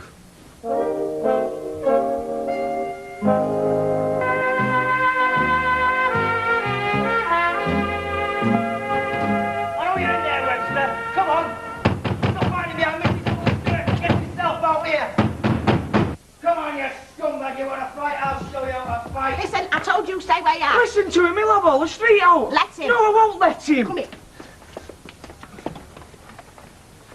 Ah, skulking behind her, are you? Here. Less of the air. It's Mrs. Ogden to you. Sorry, Mrs. O. I've got no argument with you. It's Sonny Boy I'm after. Get yourself out here. We've sorted it out. I don't want no more fighting. Don't you? Well, I do. Get out! Come Get out here! Terry! Come here. Let go. You, come here. Now then, if you're going to fight, you do it with words, not with your fists. Now get inside. We're not left your furniture Get inside! Go on! You and all. And keep your hands down, the pair of you, else you'll get a clout you won't forget in hurry. All right, go on, that's the end of it. You've all been young and daft yourselves.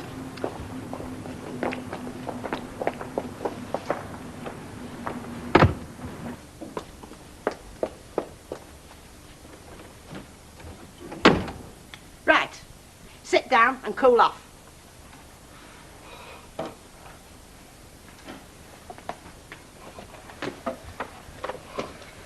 Now, what's all this about? He knows what it's about. Yes, well, you're in my house now, and I want to know.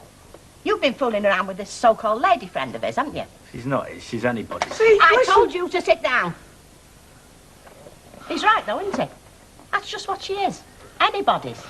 I told you from the start she was trouble like the rest of her scruffy family, but would you listen?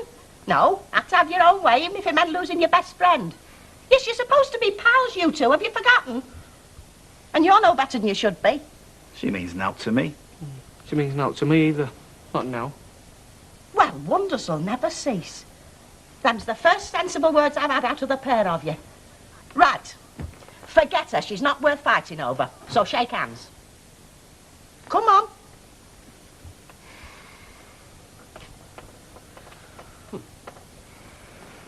She egged you on to come here, didn't she? Said you were a coward or something. She's not behind the door, this landlady of yours, is she?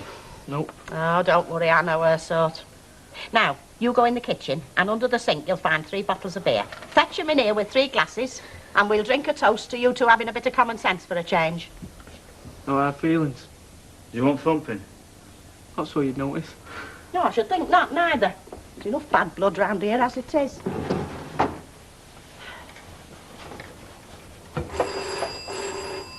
I'll get it.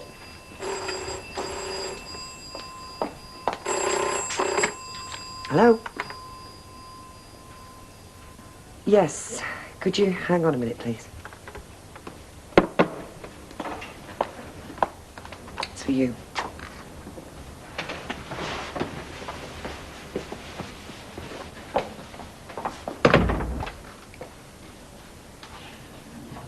Is it him? Yep. Damn cheek. Why don't you slam the phone down on him? That's for her to do, isn't it? Do you think she might? Don't see why not. She's on your side, you know, Ken. Until he crooks his little finger.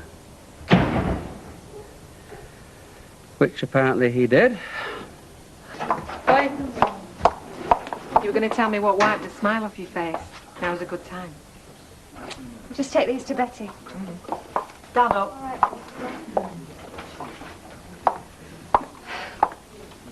It's nothing, really. Oh, no? Well, perhaps it is. My boyfriend's come back. The one you never knew I had. Sounds interesting. Oh, it is, very. He's been in prison. Oh, dear.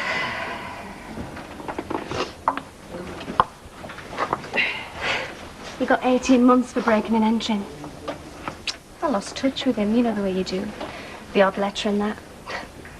Just getting ready to come here tonight, there's a knock on the door and there he is standing there. I couldn't believe it. He's not due out till October. Well, he's not escaped, has he? No. No, he got time off for good behaviour. They let him go 6 months early. I see. Well, am I supposed to be happy for you or what? I wish I could say yeah. But I never really loved him. Oh, it was one of those things, you know, you sort of drift together and... Well, I wore a little ring he gave me, but I never really thought of myself as engaged. I think I felt sorry for him more than anything. Because he never amounted to much. He just couldn't get a job. So, one day they caught him climbing out of a window of a big house in Cheadle-Hulme. He only got away with £200.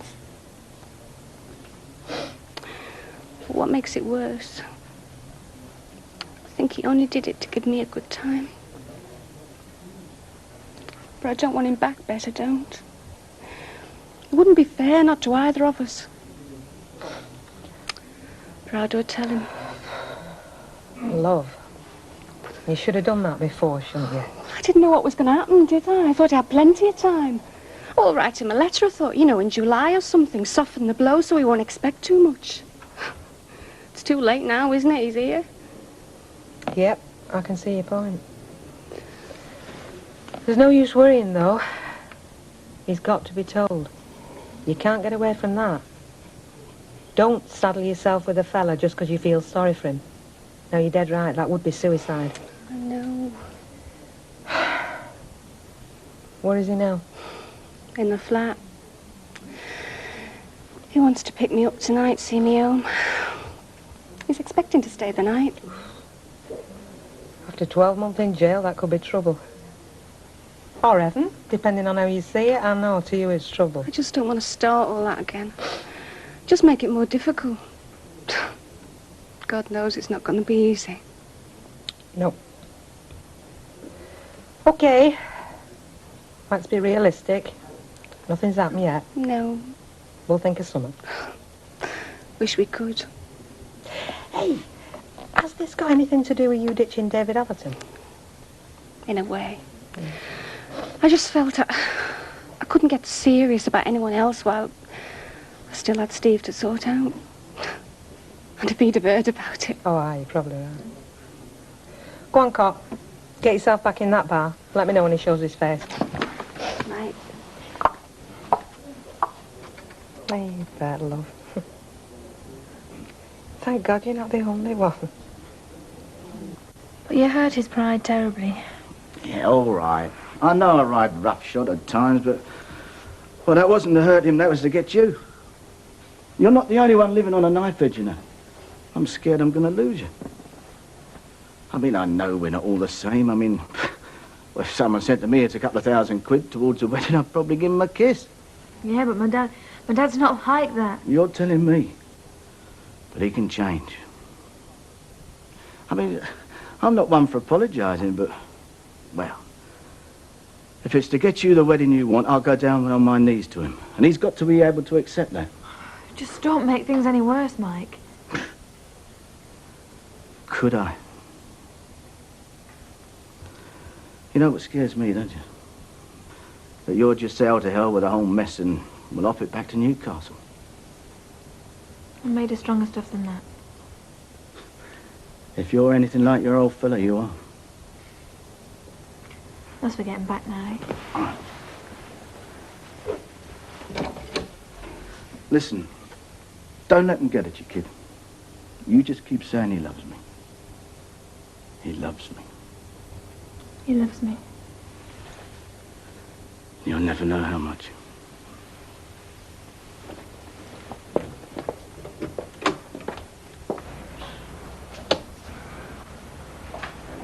Oh, I am. You found us then? Yeah. Any chance of a small whiskey? Allow me. Time, please. Come on, lads. Thought it would have busy night. Yeah, it was earlier on. On the house. Is this the young man that you were telling me about? Yeah, Steve, this is Bet, my boss. Hello. Nice to meet you, love. I hear you've had a bit of bad luck. Yeah. Is it all right if we get off? We're all clear. Yeah, get yourself off. Okay. Try, Glow. Not me for anything. No. See you tomorrow, okay? So, where are you staying the night, love? Well, I don't think so, Steve. Steve wants to stay the night with me, but, but... What? Before you've sorted yourselves out? Oh, leave the talking till tomorrow, love. Thank God for tomorrow, I always say. you've got nowhere else to go. You don't need nowhere else, love. Gloria, give him your keys. He can stop at your place. She can stop with me. I've got a spare bed here that's going begging. Well, I'd ask you to stop for another drink, love. But we're both dog-tired, aren't we, kid? Yeah. So, you have a good night's kit. See what tomorrow brings, love. I'll come round first thing. Nice to meet you, lovey.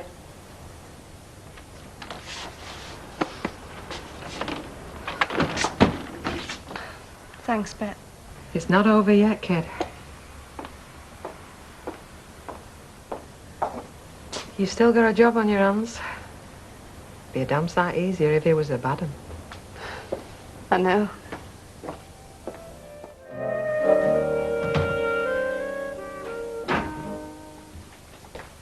Hello. Right. Not bad morning out. Makes a change, eh?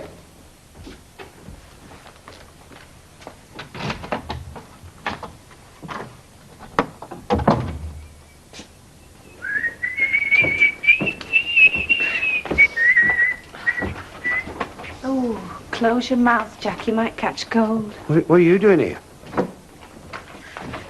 Morning, Jack. Don't go making a lot of noise, will you, love, and disturbing them sailors upstairs.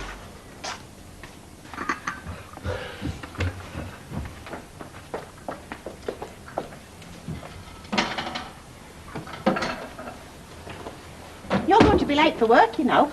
I am a bit, yeah.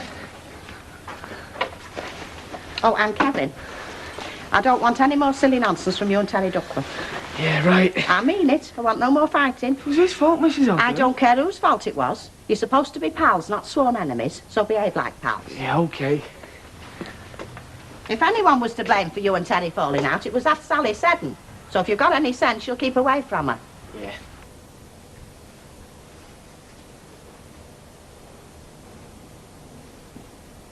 Have you finished? Oh, sorry. Did you want it? No, I want to ask you a question. Fire away. How long do you think it'll be before you can afford to marry me off? How long is a piece of string? Well, make a guess. Christmas. As long as that? How long? It's forever. Well, it takes forever to accumulate some money. Especially substantial amounts it costs for a wedding these days. Yeah, but you gave me the impression it'd be a month or two. I don't think I did, Susan.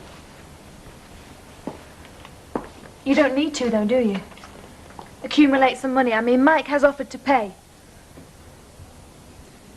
I thought you were on my side about that. I am, but Christmas? Look, please, Susan. If you won't listen to me as a father and stop this farce... Dad! Then at least let me give you the best wedding that I can. Do you mean that? Of course I do. Christmas, no later. I'll do my best.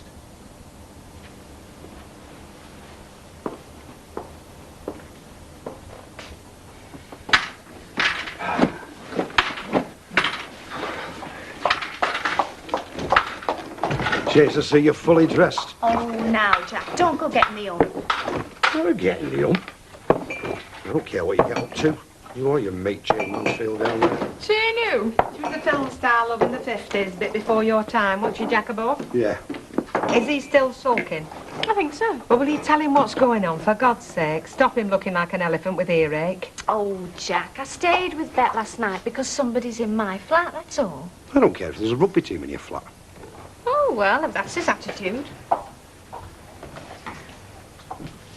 Who is it who's stopping in your flat? An ex-boyfriend. Who's just come out of jail.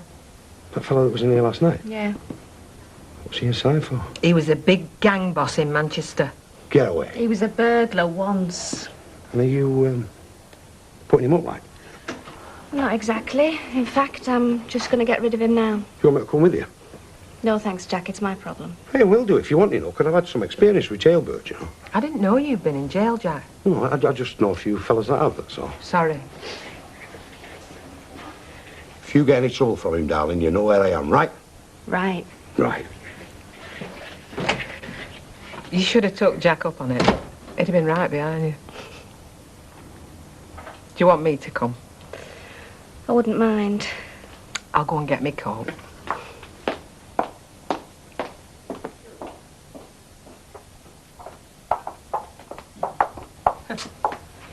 Like a place I used to have. Not as grotty. It's not bad for the money. Listen, it could be out, you know. Well, knock and see. Just one thing. What? He's never knocked you about or anything, has he?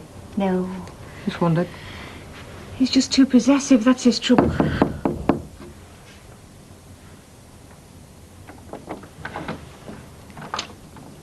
Hiya. We go everywhere together, love. Didn't you know? Very nice, Chloe. You've made it into a proper little home. Thanks. Don't you think so, Steve? Hey? Oh, yeah. Sleep well, did you? Not bad. Yeah, I think Gloria did, didn't you, love? She wasn't too keen on my nightie, though. Have you, had any breakfast? Yeah. Well, what there were. I'm on a diet. Right then, I'd be glad if you went now, Steve.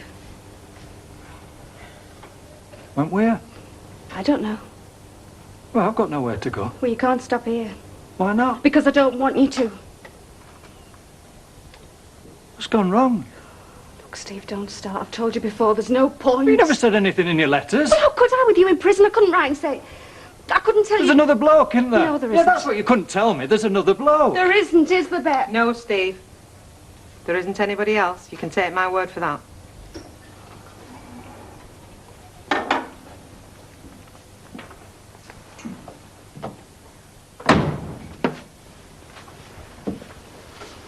So what's changed then? Suppose I've changed. Well, I haven't. Look, Steve, I'm sorry, I really am, but we're finished now. Will you please go? Do you know we're finished? I've only just come out of prison. I can't now. I mean, let's see, eh? Just a few days, that's all I'm asking. Getting out and seeing you again were the only thing I ever thought about inside. All them months. Come on, love, give us a chance. Look, Steve, it's over. I can't help it, but it is. No! Look, Steve, you've got to try and accept what she says. She's being honest with you, and she can't be fairer than that. What's it got to do with you? I'm a friend, as well as a boss. I know how upset she is about all this, about you. She's just fallen out of love with you. It's as simple as that. Out of sight, out of mind. And if you're the decent fella that I think you are, you'll try and understand that it's not Gloria's fault. Maybe if you hadn't been in, well, if you'd have been here, who knows? But these things happen. Even when people aren't separated, as I know too well myself. Now you take my advice and do as she asks. There's a good lad. Just a few days, love, see if we can... No!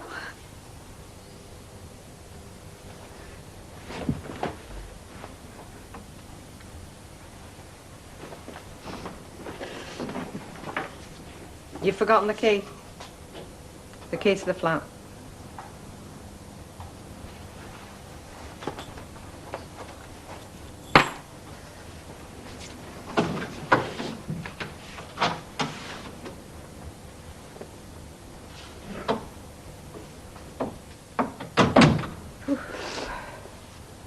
Once or twice there, I thought we were going to turn nasty.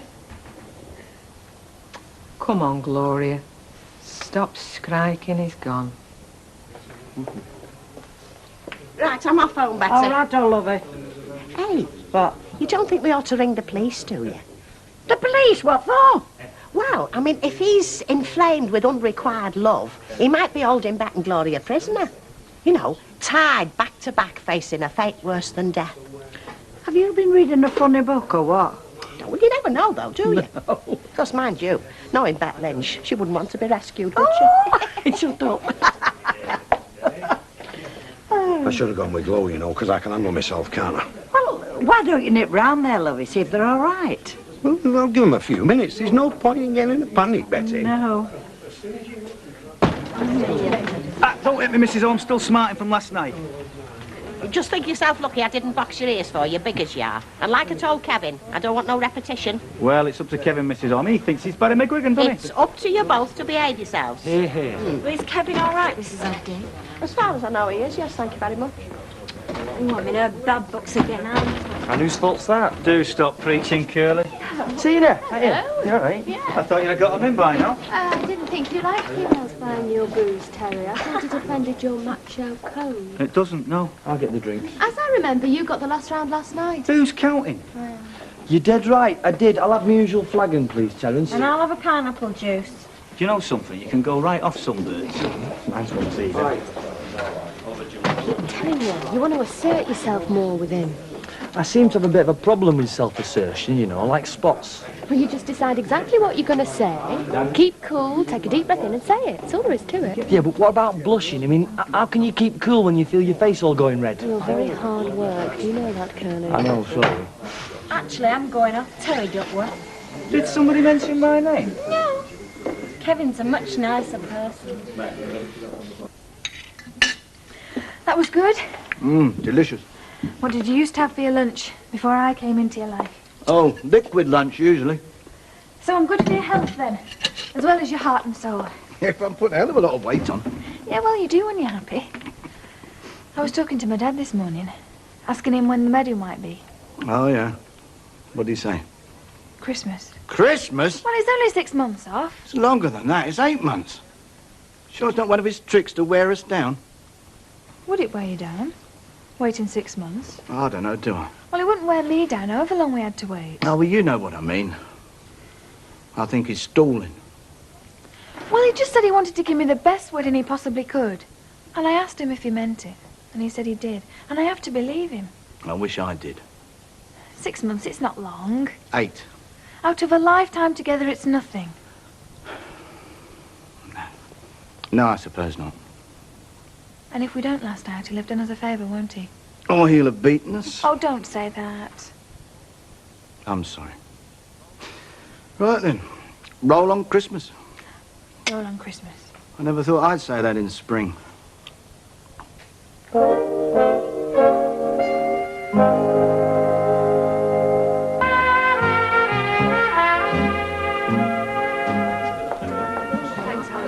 Thanks. Seems like a nice fellow. Who does? Your friend. What friend? The chap I met on the landing this morning. He went in your flat. Oh, he was just visiting, you know, just dropping in. I don't think you'll see him again. My, aren't I in luck? The two handsomest men in the neighbourhood standing at my bar together. Yeah, but we're all poised for a quick getaway if things turn dangerous, aren't we, Alan? Definitely. Shut up, Ken. You're expendable. You're married. But how, I ask myself, has Mr. Bradley managed to remain single all these years? All too easily. They're obsessed with married women, aren't they? Well, it does seem to be a subject they bring up quite a lot, yes. A single man is a reproach, you see, Alan. We've let him escape the net. He's not been trapped, tamed. That could be catching, it would never do. You make it sound like a ritual dance. Animals do that. It is mainly, but not always. There is a blind love, and that can be very beautiful.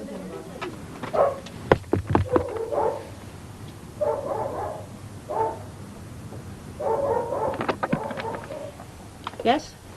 Is Kevin in, Mrs. Ogden? Yes, he is, but he's just getting ready to go back to work. Well, could you tell him I'd like to see him, please? Haven't you caused enough trouble?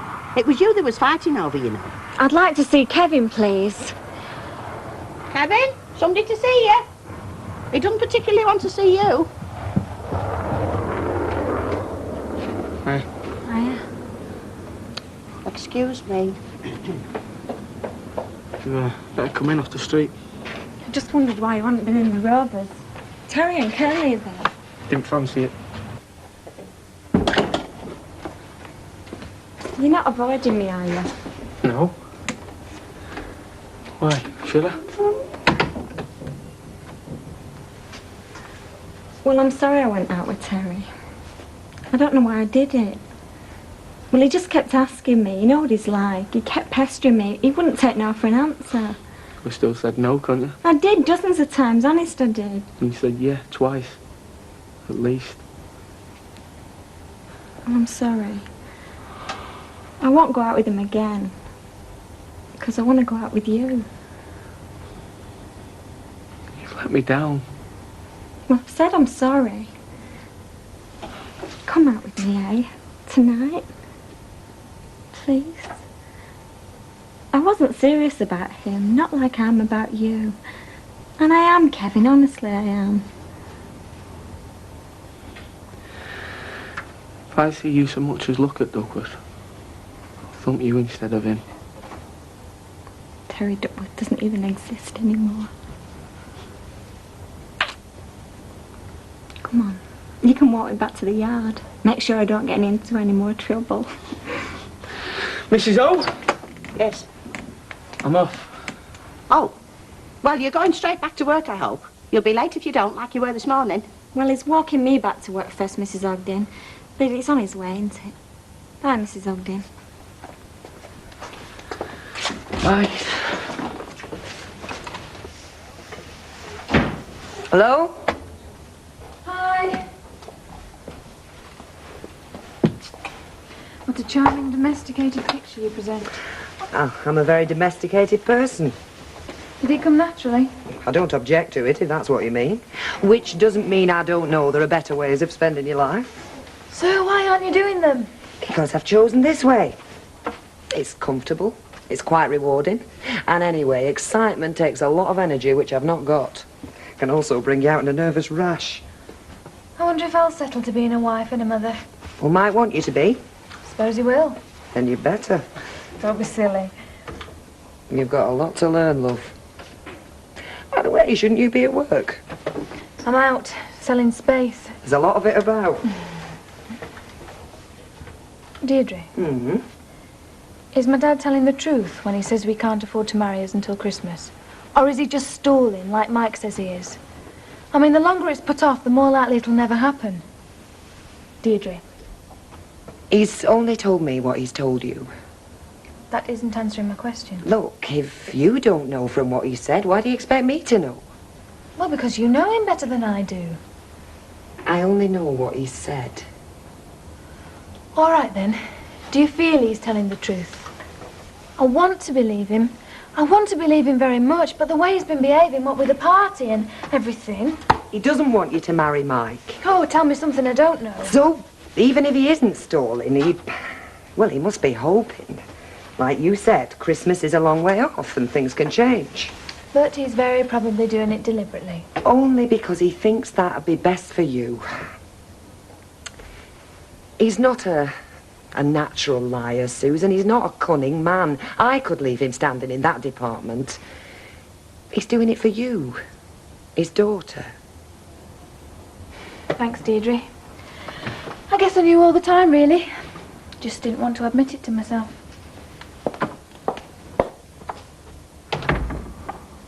So, once I get used to this, Sally, we'll be all put into a pub, won't I? Being the manager. Evening, darling. Evening. Everything all right on the home front, is it? Yeah, fine. Shall we not come back then? Chummy?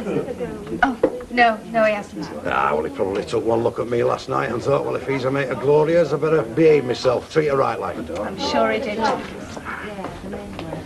I'm looking after her, minding her like, you know. Is that right? Yeah, well, this looking great bloke just out of prison starts pestering her. Anyway, I've seen him off. Fancy. Aye.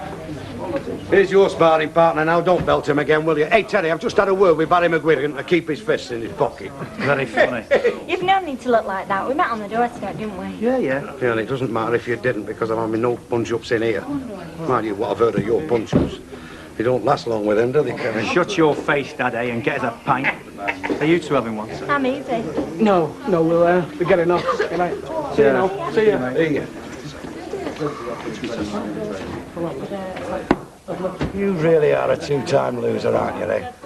Thumped by a fella half your size, and he takes the girl and all. Don't you love reminding me, eh? Love it, son. Especially when it never happened to me.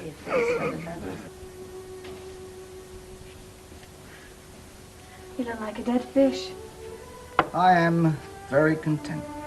You mean your stomach is? Ah. The way to a man's everything is through his stomach. Everything? Everything. Something the matter? No. Good.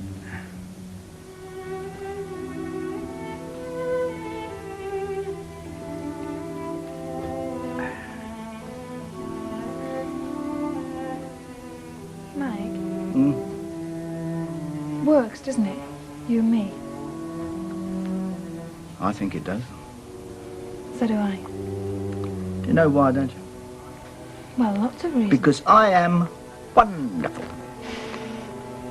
Yes, you are. I think you're wonderful as well. Thank you. Don't mention it. What was I talking about? Oh, you and me. There really isn't any point, is there? No point in what? Wait until Christmas to get married. Well, I've been telling you that for weeks. Yeah, well, I agree with you. Well, what about Daddy Barlow and his empty piggy bank? Just too bad? You haven't been talking to him again, have you? No. Well, what made you change your mind? I just can't wait till Christmas. Dinner time, you could. Yeah, well, I've changed my mind. I am a woman. What's the soonest we could get married? Well, church or registry office? Church, of course. Well, it's about 3 weeks to read the banns, I think. Right. 3 weeks, then. You can carry on sleeping your meal off now. You won't regret it. I better not.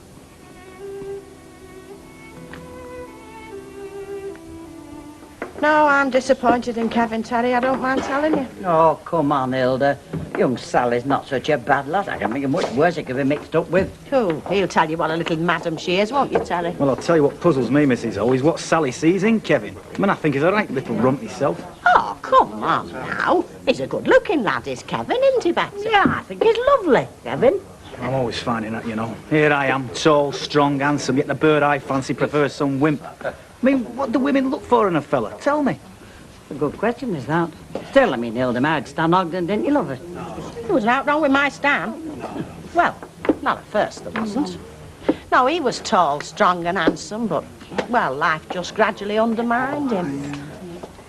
No, I think what a woman wants most from a man, Terry, is to be sure she can trust him to go on loving her. I agree with that, lovey. Never did me no good with Andrea, though, did it? She could have trusted me.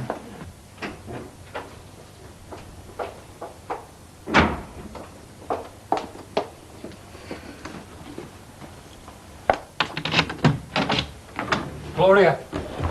Steve, what do you want? Just to talk, that's No, all. Steve, Please. no!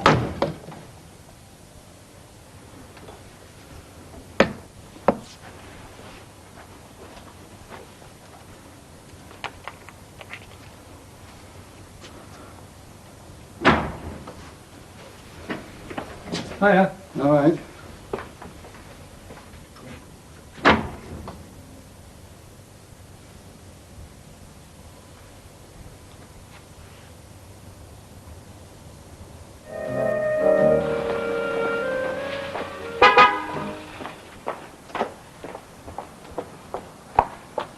That's what I like, a punctual fella. I can't wait for you to get started. Best let your old man get out of the road first, eh? What? Oh, you cheeky monkey. Now, what time can I boot my first customer in, eh? Ah, I know who's being cheeky. When you hire Turner, Mrs. Roberts, you hire quality. If it's speed you want, find yourself a cowboy. I can't wait to see all the stuff. Hey, what's yourself? Oh, right. Oh, look, there's a chair. Mirror first. Oh, right. Oh, that's mad. You want to be careful how you handle them Look at this. Oh, do I know, Grandad? Now was me think I'd ever get my footy with it. Oh, the dangerous things to shift are mirrors. I remember once when I were in Tarmy, you know. Oh, you do surprise me. Oh, I was so well Alamein off did me and Monty. Anyway, there were these two squaddies who were shifting this mirror, one of them big ornate jobs, you know. Desert? Officer's mess. Anyway, one lad picked it up golly-handed until they dropped it. A shard proof as big as that. It skewed a passing corpse, it looked like a human kebab. You had to have 6 pints of blood. Oh, thank you very much, Percy. Do you know, I never feel that my day has started proper till I've had a cheery little word with you. Oh, I'm always glad to give you a bit of advice when I can. What are we having for tea? You've only just had your breakfast. What? Is it meat? Well, it's shepherd's pie, if I can get to the butcher's in time. Satisfied? I don't want it. I'm not eating meat no more. I'm a vegetarian. Oh, since when? I am. Lisa is. Lisa says it's wrong to eat meat, and that's true. Ken? Go and get ready for school. We'll discuss matters of principle when I'm not so pushed for time. But... No, but school. Heck, that's all I needed. What do we do now? Well, we see if it's a real conviction or just another one of her phases. Conviction at her age? Anyway, I'm not cooking 2 sets of meals every time. Well, it won't kill you to go along with her for a bit, will it, love? I mean, she'll either get fed up or she won't. 9 years old or not, she is entitled to a point of view. Ah. Now, does that apply to 21-year-olds as well? Well, I was having a long talk to Mike last night, and we've both decided we're going to get married as soon as possible. I thought you said you'd wait till Christmas. Yeah, well, that was only to please my dad. I mean, the more we thought about it, the more we realised that it's not what either of us want. And we are the ones that are getting married. It's not just a case of pleasing me, Susan. I told you I can't afford anything before then. Yeah, well, that's another thing. I mean, there was no cause to get so aerated just because Mike suggested paying. I mean, I know it's not traditional, but it's the most practical solution. It's no reflection on you, Dad, honestly. It just doesn't matter. It does to me. Look, maybe if it was just a small do, you could manage to go halves or something. No. As Mike says, neither of us have been married before, and we want to do it properly. Mike can afford to do it, and he's happy to do it. So that's just the way things are going to be. So please, no more arguments, eh? There's not much point, is there? As you clearly have no intention of listening to anything I say. So that's it in the Hilda. As soon as we get it fixed with the vicar, it'll be the first available date. You mean the wedding could be next month? As long as it takes to read the banns, yep. I'll soon be an old married man, Hilda, as opposed to an old unmarried one. So I'll tell you what, look, if anything wants doing, like curtains need cleaning, carpet needs shampooing, anything, I mean, just cast your womanly eye over it and let me know, will you? I mean, I can't bring my new bride back to my bachelor grot, can I? You've never lived in grot, Mr. Baldwin. Well, not since I've been doing for you haven't. Oh, no, I didn't mean that. You know what I mean. I mean, everything, you know, new, fresh, new beginning. Here, what about these decorations, Hilda? Do you think they could do with a lick of paint? You will be stopping here, then? Oh, yeah, for the time being, yeah, but I don't know how long. I mean, sooner or later, we're going to need a proper house, aren't we? Garden. Somewhere to hang the nappies. And before you ask, no, she is not. Tell you what, though, Duchess, I'd be over the moon if she was. I bet you never thought you'd hear me say that. I never thought I'd hear you say a lot of things you've been saying lately, Mr. Baldwin. Though, mind you, I must admit if I'd been a betting woman, I'd have took odds on it not lasting 6 months. In fact, I said as much to the lass myself once. Oh, did you? Thank you. That's very thoughtful of you, Hilda. Oh, no, well, I was only concerned to save you both a lot of grief. I mean, I've been with you a long time now, Mr. Baldwin, and I've seen some of what you've been through. Especially with that Maggie flower shop. Yeah, right. Well, anyway, you'll make a list and let me know what wants doing, will you? Mind you, she was a hard madam, that one. You'd have had no peace with her. This one's different, though. She's got breeding, like a man. Oh, did you know Susan's mother? Valerie? Oh, yes, yes. It was me what predicted she'd have twins, you know. Told her before the doctors did. I read it in her teacup. Oh, yeah, twins. I forgot about that, yeah. Running families, don't they? Oh, she was a lovely person, was Valerie. Nobody had a bad word to say for her. So, you see, if it's like mother, like daughter, you'll be doing very well for yourself, Mr. Baldwin. Susan will make you a good little wife. And it's no more than you deserve. No, Hilda. It's much more than I deserve. Oh, and another thing before I forget. You'd better get that best bib and tucker of yours pressed. Oh, you mean you want me to help out at the reception? Oh, I do a lot of that for Dr. and Mrs. Lowther when they're entertaining, you know, handing round the cocktails and the volley bonds. No, we don't want you to help out, Hilda. I want you there as a guest. We both do. You don't mean just to come and watch at the church? I mean, I'd have done that in any case. No, I mean as a proper pucker guest. Your own embossed invitation, soon to be sent out. And I tell you what, another thing. I hope you're as good at reading champagne glasses as you are teacups. Oh.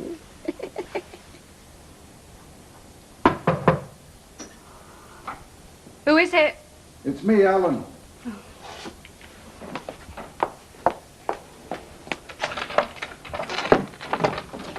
Hiya. Afraid it might be your boyfriend. Oh, don't call him that. Oh, sorry. It's just that I saw he was hanging around again last night. Was he bothering you? Nothing I couldn't handle. Oh, well, if you need me, I'm just across the landing. Thanks, Alan. As long as you're all right.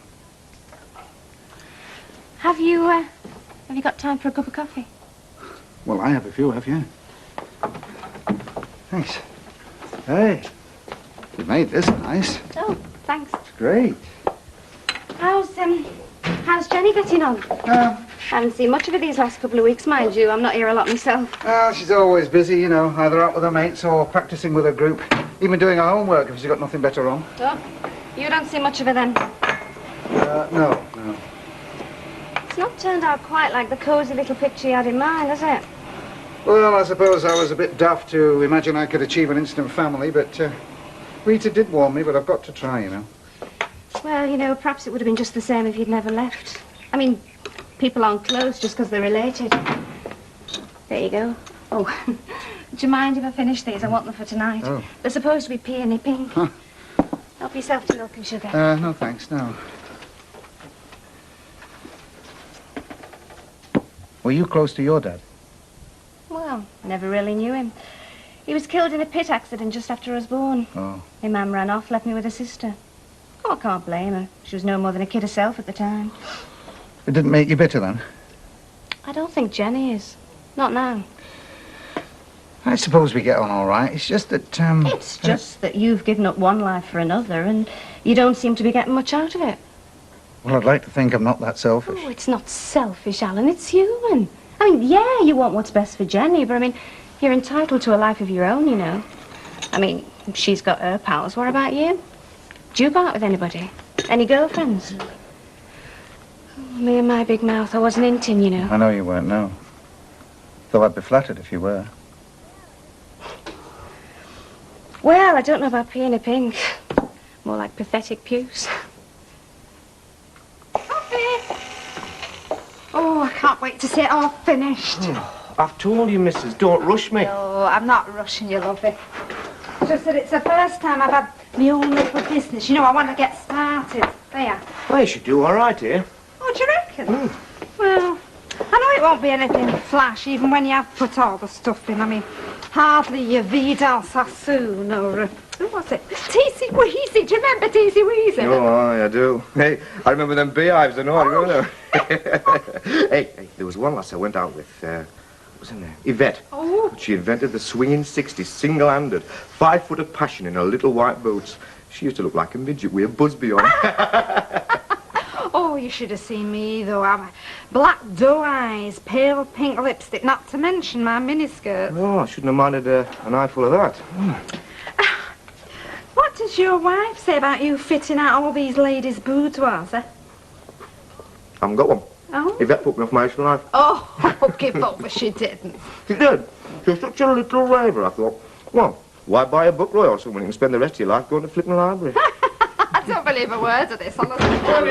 Oh, hello, lovey. Roy, this is my husband, Councillor Robert. I don't.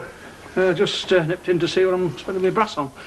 You charge by the hour, do you? He comes very highly recommended, Alfie. I mean, you've done out a lot of posh places, haven't you, Roy? Oh, aye. Fitted out several in Whitefield. Hey, even a couple in Altrincham. Well, this will be a bit of a come down for you then. Alfie! It's got a wicked sense of humour, honestly. Listen, this may only be a little back street place, but by the time I'm finished here, you'll not be ashamed for Princess Di to come. Oh, that's what I'm worried about. Hey, he hasn't talked into buying any of these gold-plated air dryers, has he? Is salad okay? Do I get a choice? No, not really. You're not having eggs twice in one day, and I'm cooking you something special tonight. Get off me. I'm armed. You know, that's one of the things I love about you. In spite of being a modern miss, you're really an old-fashioned girl at heart. Oh, who told you that, stupid? It's the way you look after me, stupid. Hilda was saying you're a lot like your mum was. Oh, was she? I'd like to think I was. Everybody tells me what a sweetie she was. I only wish... She could be at the wedding. You know, sometimes for an insensitive clod of a barrow boy, you can be remarkably sensitive. Hey, who called me that? Come on. You did! No, I mean it. I suppose I've got lots to be thankful for. Some girls haven't got any parents. At least I'll still have my dad, however grumpy he is on the day. Oh, Mike, it's just when I think of all the plans and the arrangements, I can't help wishing... Oh, look, I do understand, darling. June, eh? I always had a fancy to be a June bride. Already another month come to that, eh? And then I took one look at you and Dracula here, and I thanked my lucky stars for a narrow escape. Oh, no, well, it could be before June. Could be any time from the end of May onwards. That's all very well, Mr. Baldwin, I said to him, but it doesn't leave me very long to get myself a new rig out. Well, what do you want a new rig out for? Because I'm one of the chief guests on the bridegroom's side. Hey, did you hear that, Jack? If Tilly Flop is going, we must be. You better start dusting cobwebs off your wallet, because I'll need a new frock and all. Why must you be? Well, if he's inviting his jar, it's obvious he's going to invite his skilled workforce, isn't he? Oh, no. No, that doesn't follow at all. No, you see, I'm more in the position of what you might call a highly estimated old family retainer. Quite right, Chuck. And I'm more in the position of what you might call an highly estimated old booze supplier. So I shall need a new tip for an all, unless you've got one I can borrow cop. Want me to chuck him out for you, sweetheart? No. No, she doesn't. You stop where you are, you. I'm sure she's had plenty of experience dealing with pests. And I'm sick of having him home with things in plaster. What is it now, Steve? I thought I made it clear last night. Just fancied a drink and a bite to eat. It's a pub, isn't it? Why this pub? Why not? Feels as good here as anywhere. Everything okay, kid? Yeah, I think so. Thanks, Brett. Hey, congratulations, kid. I understand happy nuptials will be looming on the horizon soon.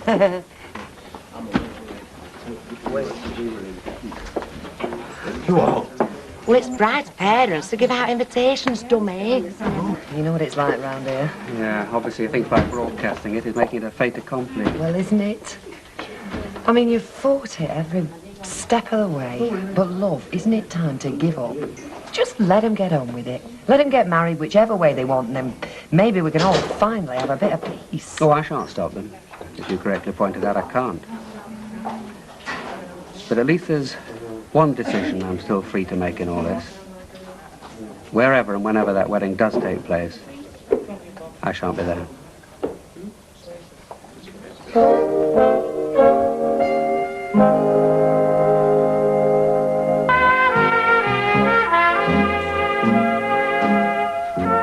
You can't mean it. Why? Do you think it's something I joke about? Well, no, of course not, but Ken, not to go to your own daughter's wedding, I can't believe you'd do that. It's monstrous. Oh, I'm sorry you feel like that. I thought you, of all people, would understand. I've understood all the way. I've supported you. But now I think you're stepping over the borderline of what's reasonable and what's, well, obsessional. Because it's not just a question of not being there on the day, is it? If you don't go, you're making a public statement. You're virtually saying, she's not my daughter anymore. Well, perhaps that's what I feel. It can't be. Be honest, Ken. Is anything really worth that kind of pain? Look, I don't want to discuss it anymore. I see. Do you want me to tell Susan? It's up to you. And what about us? Me and Tracy? I mean, Tracy had her heart set on being a bridesmaid. Well, I can't speak for you. I mean, contrary to what Susan believes, I'm not some Victorian martinet. You're free to make your own choices. Great. Knowing that if I don't go, I'm hurting her, and if I do go, I'm hurting you. Isn't that what they call a no-win situation? I don't know why she got him anyway. I mean, nobody's going to charge fancy prices. Give us a pile of them, just a half. I'm in a bit of a rush. Land you in an early grave with that, you know, rushing. It's not that that'll see me off, love. I don't know what you're getting so worked up about. I mean, he's given you an estimate, hasn't he? Such as it is. By the time he's finished twisting around his little finger and telling she needs this, she needs that, it's going to cost double, isn't it? I mean, your mother doesn't need any encouragement, you know, when it comes to blooming big ideas, Tarlo. I can see me paying as much for that as that blooming house in Bolton Road. Hey, up. Not going too good back at home, then. All I'll say is the way my mum's going, she and Susan Barlow could make history. It could be the first time the streets had a wedding and a divorce in the same day. Can I have orange juice? Yeah, orange, please, but... Right, love. How much longer are you going to stay there, Steve? Why is it chucking out time? You know it's not. You're making me nervous, sitting there. I'm doing no. I know, love, but I can feel your eyes on me the whole time. Even when I've got my back to you, I can feel them boring into me. I mean, what is the point, Steve? You're doing neither of us any good. Look, there's 10 quid. Now, I know it's not much, but it's all I can spare right now. I don't want your Look, money. will you take it? It'll get you bed for the night. And then, well, tomorrow, maybe things will look a bit different. Things will not look different, love. They'll still look lousy if I haven't got you. Hi, where is everybody? Tracy's gone to Lisa's for a tea. Cauliflower cheese, apparently, which meets with Madam's approval. And Ken's not back yet. You not seen him? No, I've not been in the office this afternoon. I had 3 business calls to make, and then I sneaked off to go and look at wedding dresses. There's one in here, it's absolutely stunning, and I've seen exactly the same thing in a boutique in Manchester. I didn't have time to try it on, but if you could come with me... Susan, I've got something to tell you. I only wish I didn't. Oh, God, what now? I thought we'd been through every conceivable form of purgatory. Your father won't be coming to the wedding. When did he tell you? This lunchtime. It's another of his tricks, isn't it? Like saying he couldn't afford the wedding till Christmas, and then come Christmas he'd have thought of some other excuse. No, he accepts now that you'll marry Mike no matter what, but he means it. I'm sorry, love. I tried. But that's the way it is, and there's nothing either of us can do about it. I know how you must feel. Do you? I don't think you can have the remotest idea. I don't think anyone can. What it is, you see, there's no respect for craftsmanship anymore. Any idiot who fancied himself with hammer and nails can take himself off to one of these do-it-yourself hypermarkets, kit himself out and pass himself off as a professional. Now, in my day, they had to serve their apprenticeship, years of it. Now, 2 minutes training on some government scene and there's shop fitting experts, central heating installers. Air conditioning engineers. And not one of them knows out about nout. What is it you do, then? Air conditioning engineer. Everything okay, kid? You seem a bit tense. Yeah, I'll be all right now he's gone. Ah, for how long? Look, I know you gave him some cash. I had to, Bet. The poor lad's skint. You're not responsible for him, Cock. And that's the worst possible thing you could have done. Because now he knows you're a soft touch, he'll be back for some more. No, I don't think so.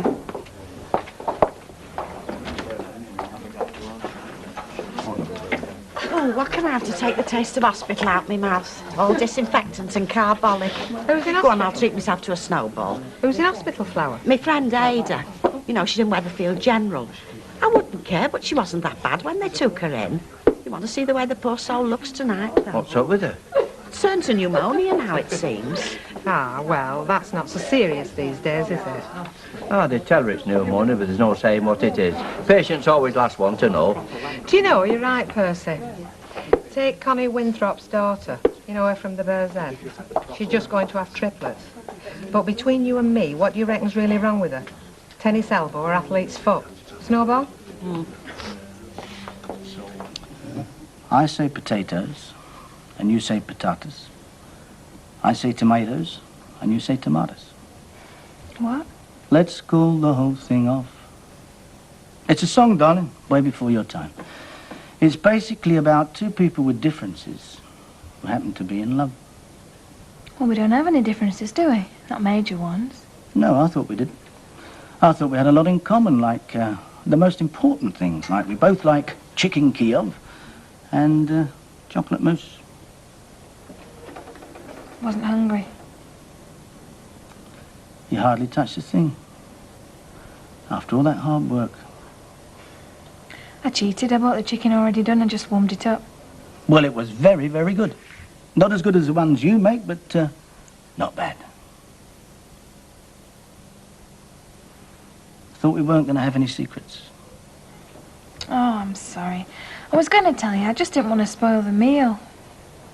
Guess I've done that already, though. Come on, then. Spill it. I don't have to be the brain of Britain to work it out.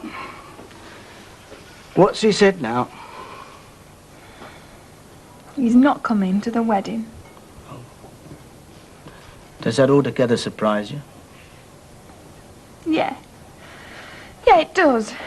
Oh, I mean, in spite of everything, I never dreamed that when it actually came to the day, he'd just turn his back on me.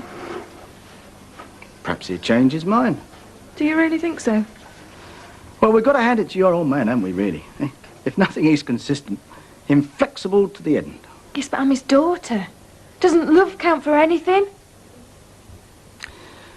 Well, as he sees it, it's because he loves you. He's behaving the way he is.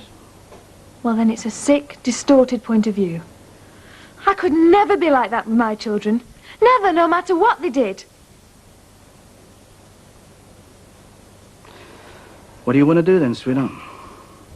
Oh, what can I do? I just don't believe this is happening to me. I mean, what have I done to deserve this?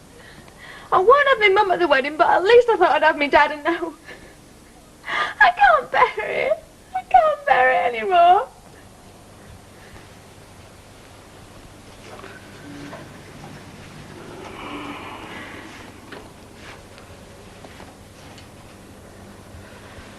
Well, maybe what I said before wasn't such a joke after all. What? Let's call the whole thing off. Look, Susan, sweetheart, you know I love you, but I can't see you torn in two like this. He's not going to give up, so, well, I don't know. Maybe it's down to me. Give up? Well, I'm not seeing the vicar till tomorrow. I can always call and cancel it. There's no harm done.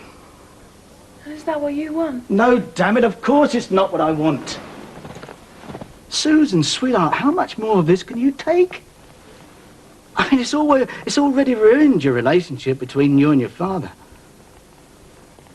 Maybe we ought to call it a day before it ruins ours as well. Worsening? Oh, I am sorry. Yes, well, I was going to pop in tonight. Oh, no. No, I don't mind going this afternoon if you can't manage it. We can't have her left on her own, can we? No. No, all right then. Tell her, Chuck. It was Ada's nephew, Tony. Traipsing up to the hospital again this afternoon, are you? Yeah, well, it's a shame, isn't it? Poor Ada. Well, I think it's a shame her own relations can't see to her. You're not being put upon, are you, love? Oh, well, there's only her, Tony, and his wife, and they've got toddlers. And they are looking after her Rommel. Rommel? Who's that, Lodger? No, Tomcat. They're doing their best. Well, I don't know you can stomach it. I don't really. That reek of disinfectant and everybody lying about groaning. No, well, you have to think about them what's ill, don't you? And it's not all that bad, you know. We got some good times to talk over. Times when her Arthur and my Stan were still alive. It helps us both, really. Ah, keeping cheerful then, is she? You know, within herself. Well, she's not exactly cracking jokes. I mean, she had enough on her plate getting over that gallbladder operation, but, well, now it's turned to pneumonia. Still, if you can just get him talking, and that's the hardest part, well, you can always turn the talk round to somewhat cheerful, can't you? Well, you're a better man than I am, Gunga Din. I'm only doing what I think's right. What I hope somebody would do for me.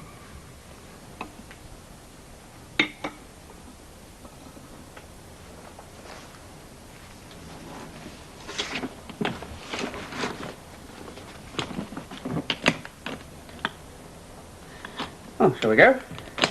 No, I'm not coming. You're coming? No. I've got a lot to sort out today. Oh. Well, do you think I deserve an explanation? Yeah. Yeah, I suppose you do. It'll mean such a lot to you. You'll be so pleased with yourself. Mike's had it. Beg your pardon? Yes, you're brightening up already, aren't you? Mike has decided to throw the towel in. He's what? You see, Dad, there's only so much a person can take. And Mike is a person. He's not the monster that you make him out to be. He's got feelings, you see, Dad. He wants to call it off. You see, Mike isn't really into ruining people's lives. And he's been praying, well, we both have, that you weren't either. But now, well, we're refusing to come to the wedding. It becomes clear that we're dealing with somebody who's dangerously twisted, doesn't it? My dad. And rather than see me torn apart in the confusion, Mike's decided to surrender. I bet you're feeling better already, aren't you? I must admit, the prospect You of see, Mike cares. He cares about me, the person who you've completely forgotten about. He treats me like a person, not some prized bit of property. Don't be so dramatic. Doesn't love count for anything, Dad? Well, go on, doesn't it? Oh. Oh, yes. I believe in love. But I don't believe in Mike Baldwin. Look, Susan... But whoever's involved, isn't love a good thing? I wish you'd just stop thinking about yourself for once and hope, like I do, that things are going to work out. Like you do? What are you talking about? A few seconds ago you said the whole thing was off. No, I wasn't. I said that Mike's had enough. Your battle with him's over and you've won. So you can put the flags out, can't you? You can stop thinking about him, because your battle's with me from now on. You? Surprised, are you? Thought that when you crush Mike that that'd be it. You don't attribute women with brains, do Oh, you? Susan. Not even your own daughter. Well, not when you talk like this, Not no. ever. You've treated me like a juvenile delinquent all through this, all through my life. You don't care about me. You never have. But somebody does. Somebody cares enough to sacrifice his happiness for mine, and I'd do anything rather than lose him. This is just another one of his ploys. God, you think everyone is as manipulating and as cold as you are. Susan, I'm your father. Don't touch me. You haven't got one fatherly feeling in you.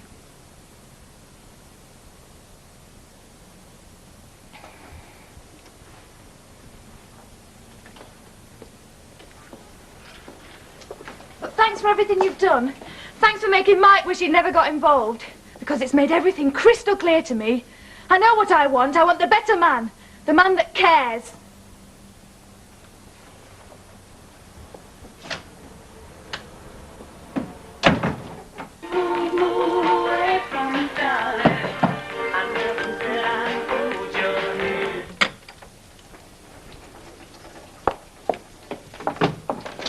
Hi.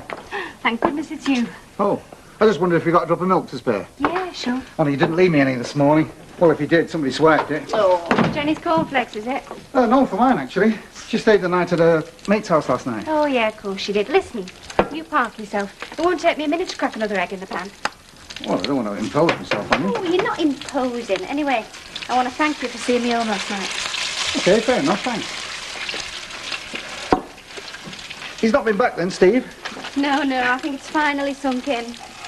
You're still feeling a bit guilty about that, aren't you?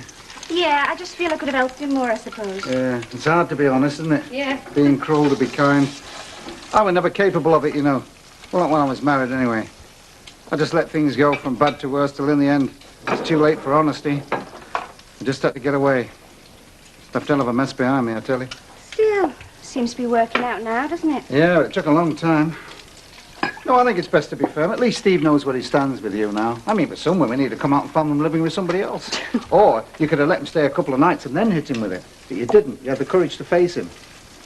So thank you for that in time. When he's a bit more settled, you know. Well, whether he does or he doesn't. There you go. Lovely, thank you. Oh, cheers anyway. Cheers. And thanks. Do you know what? I feel free at last. After months of not wanting to bother with anybody. Wait, no. Oh, letting your mum practice on you, are you, girl? Oh, she's always done me hair when she's been around. Mind you, it's nice to see her with the proper gear, not the bacon scissors and the dog comb. Checking up on me, are you, honestly? He's a right little slave driver, you know.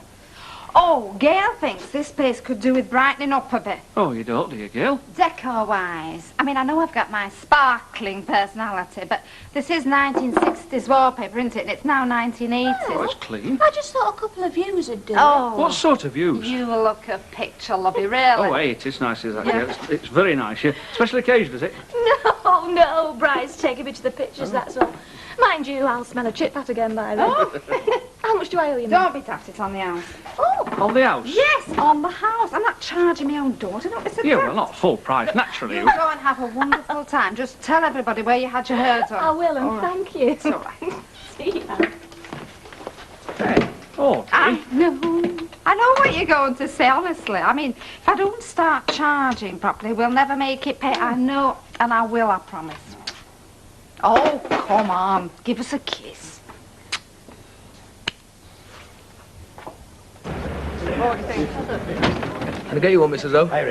Oh, yeah, well, I've got time for another, haven't I? And I've not seen you for ages. I like bottle for Hilda, please, Ben. Hey, up first, what's with Rose? Well, it might be news to you, young man, but today's St. George's Day, the patron saint of England, who slew the fiery dragon and liberated the damsel in distress. A day when rich and poor alike should celebrate the good fortune of having been born English. I'll just have half with you, son. Half a person. Looks like it, yeah. Cheers, Hilda. Time was, you know, they'd have had the payseckers in here today. I always fancied myself as a doctor. With my pills, I cure all ills, past, present, and to come. I can cure the nervous curving, the rumble gumption of a man who's been in his grave 7 years and more. I can make an old woman of 60 look like a girl of 16. You're looking very smart, Mrs. Ogden, if I may presume to notice. I'm visiting a very sick friend in hospital. Oh, well, I'll shut up then. So go on. You're going to tell me about this breakfast. Wasn't breakfast in bed by any chance, was it? Oh, you've got a one-track mind, you. But romance is in the air, is it? No, he's too old for me. Well, it was nice to feel free just to talk to a bloke again, without feeling like I was betraying somebody, without worrying about Steve. On your bike, Chuck. He's spent his tenner, he's come back for another. Get yourself to Jim's for a pint. Go on, leave him to me. Oh, what a shame, Steve. It is Steve, isn't it? Glo's just gone off for a dinner. Where? You know, she didn't say. She gone home? Oh, I doubt that. What, with you prowling about? And what a beggar, eh? When you're too scared to go to your own home. Gloria's not scared of me. She in the back? I've told you. She's gone off for a dinner. People who work lunchtimes in boozers don't go off for the dinner. What you on about? You're hiding her from me, aren't you? Come on, where is she? I want to see her now! Now, listen, pal. If I wasn't aware of your miserable plight, I'd get the cops into you for that. I would. If it were one of these blowing the gobs off. I don't like shouting. Gives me a headache. I'm sorry. Yeah. Well, I'm pleased to hear it. Tell you what, you're skint, aren't you? Stony. Yeah, I thought you might be. How about if I buy you a pint? And you and me have a quiet chat, eh? Don't know what to say to you. Well, I may not be much, but I'm the best you're going to get. Gloria's told me all about it. And I'm not, uncaring about what's happened. But I do have my own opinions on the subject. Now, what do you say? Might as well, I suppose. Jack, pint and a gin and tonic, front table. All right. Hey, do you want me to frighten him for you? Yeah, smile.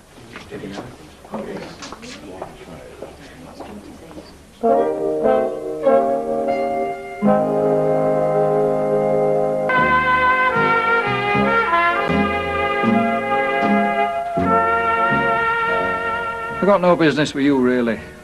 You've got no business at all, have you? Isn't that what you should be concentrating on, really? Instead of doing your bad penny impression. Got business with Gloria. I thought she finished with you. I never agreed. Till the day I heard at her place. I might have done at the time, but I got to thinking. Looks like you got to drinking, And drinking. which is not the best condition for thinking. Yeah, but, well, joking apart, I got to thinking like how things were before, and I think she's making a mistake. Look, I know this sort of thing is very hard to take. Especially for a fella. Especially when you've just got out of nick. But I happen to know that Gloria is completely sure in her own mind that it's finished. And you're not going to get anywhere until you accept that. Now, come on. She did all right by you, didn't she? What you mean? She never messed about when you were inside. I know that for a fact. I wish she had. You what? Sent me a postcard, get lost. I'd had to take it then. I wouldn't have been dreaming all these months. And I won't be so shattered now. Look, right or wrong, she did what she did out of consideration for you. Don't you think she deserves the same in return? Just don't see why we can't be friends, at least. Oh, come on, don't be stupid. You're not fit to be friends with anybody. Not until you get your self-respect back.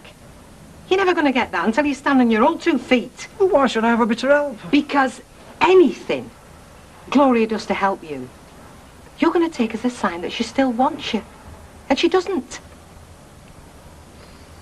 Look, I'll tell you what'll happen if you don't leave her alone. If you keep pestering her, plaguing her. She'll get an order out against you. She can do that, you know. A police order. Won't look very good, that, with you on parole, will it? They'll drag you in for every 5-bob robbery that happens around here. Face facts.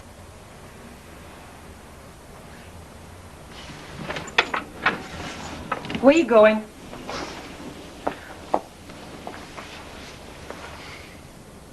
Bus station. What for?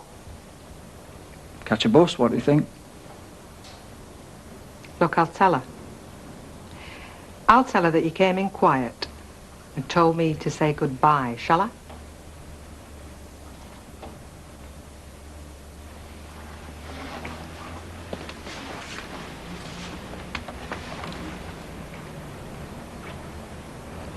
What you like.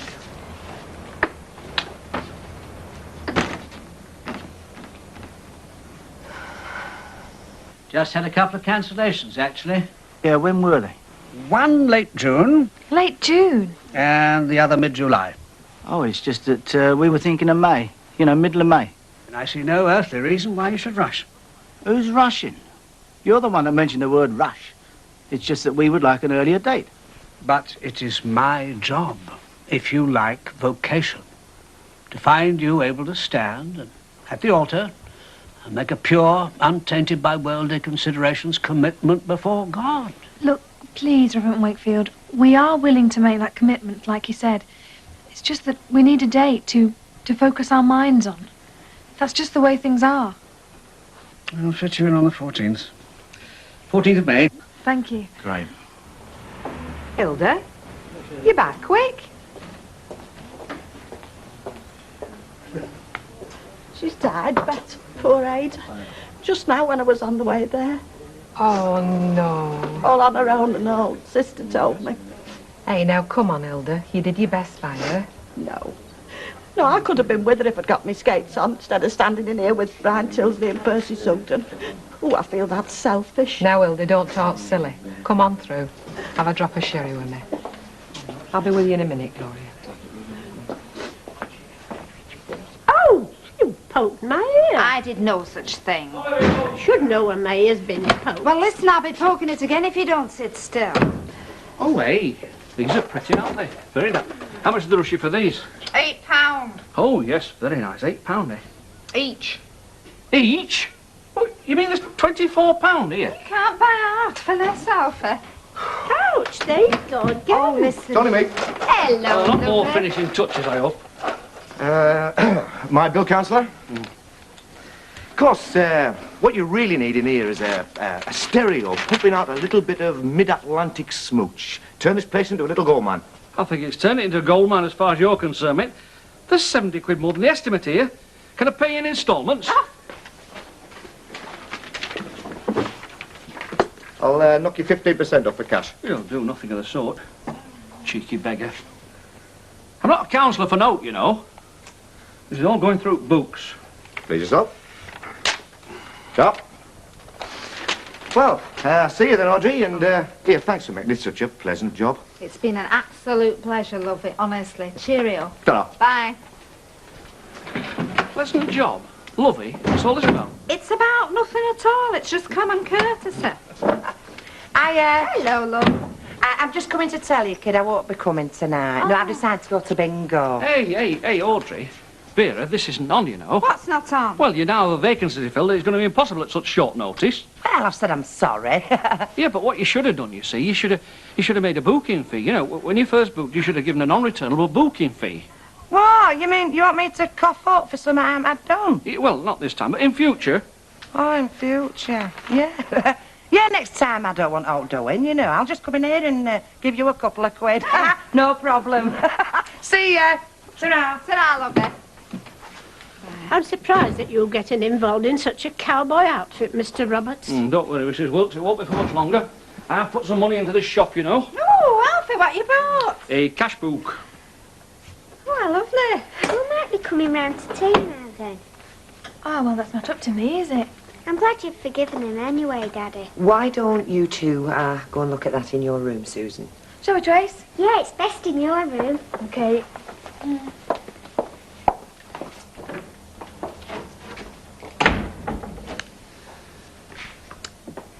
Ken, I know you don't want to talk about this. I can't. I just can't. I know. I wish I could. I know. But it's happening. Now, in just over 3 weeks, it's settled.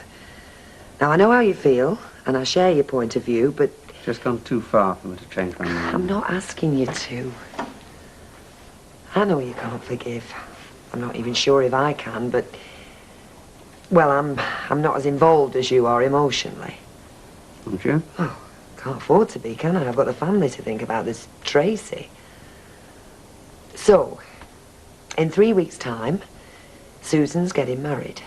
And, well, she knows nothing about anything, does she? On that, you have my full agreement. So she's going to need quite a lot of help. And I intend to help her.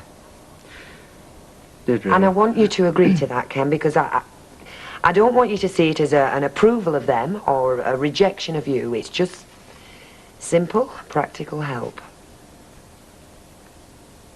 Oh, what do you say? I mean, I don't want to make things any worse. No. Couldn't be any worse. So it's all right then, is it? Ken, don't get so as you can't talk to me.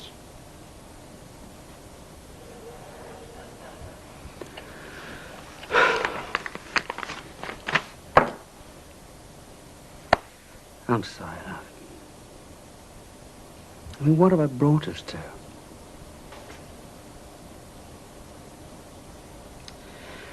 Yeah. Yeah, do you help her?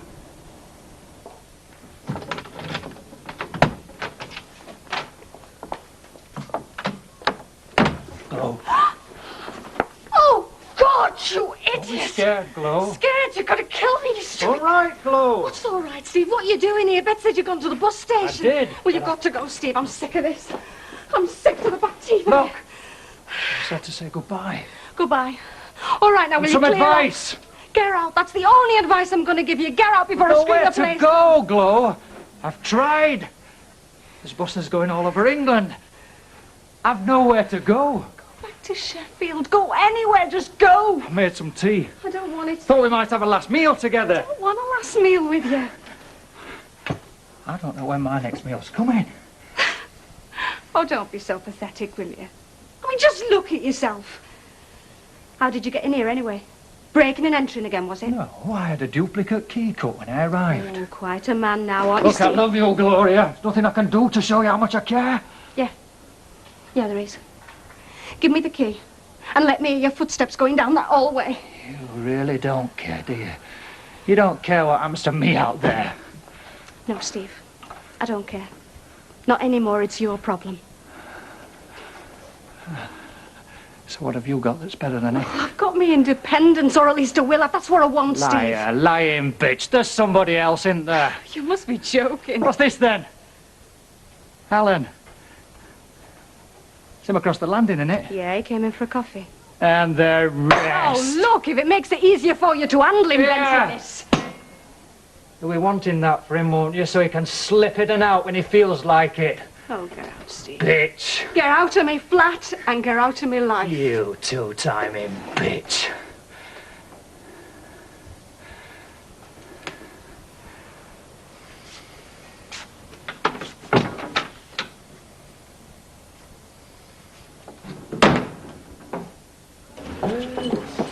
Hello, my love. Hello. Feeling any better, Mrs. Ogden?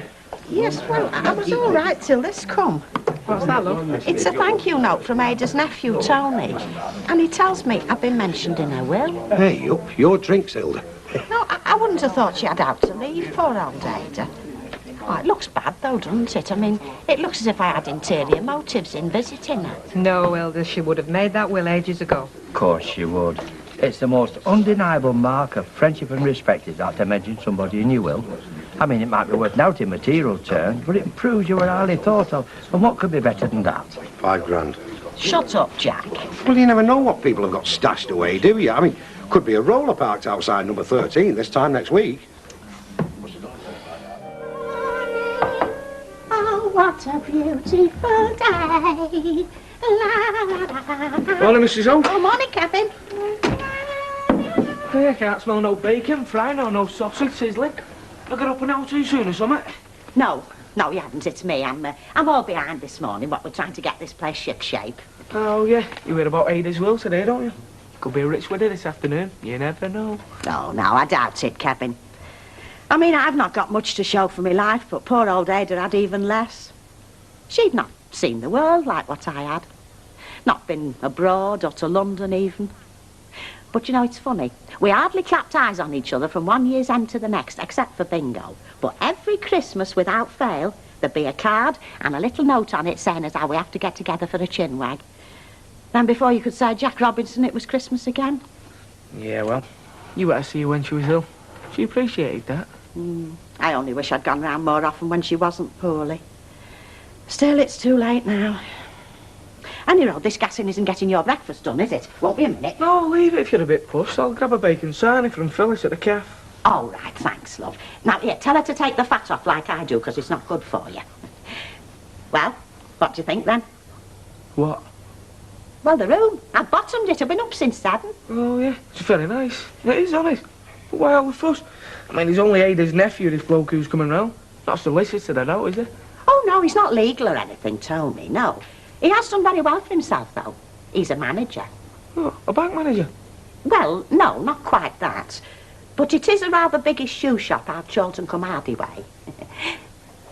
So who you invite? Somebody's going to feel offended because they've been left out. I suppose I better invite Alex and Cheryl from Newcastle, if they're still together. Oh, I tell you what's even more important than a guest list, a Prezi list. Otherwise you finish up with, I don't know, 3 microwaves or Oh, something. sum up. Anyway, Mac's already got one. Oh, yeah, so he has. Suppose I'd better invite Alf and Audrey, seeing as Mike was their best man. Oh, heck, Alf will have a fit. Having to shut his precious shop for all afternoon, he probably asked me to do a couple of hours. He could always ask my dad. Listen, love, seeing as I'll be sitting on my own, will you make sure you put me in between Emily and Tracy? Yeah, of course I will. You know, Mike's inviting some of the blokes from the rag trade, trying to increase orders. Oh, typical. Hey, has he invited Bet Lynch? Oh, yeah. He's invited all his ex-girlfriends. The church will be full of them. They're putting in extra seats. Sorry, love. I'm sorry. Hey, I don't know. Talking about this wedding is like walking on a minefield. No matter what you say, you upset somebody. I'm sorry. I'm still a bit on edge. No, it's my fault, love. I was being tactless. He has asked Alf to be his best man, I hope. Oh, no, thanks.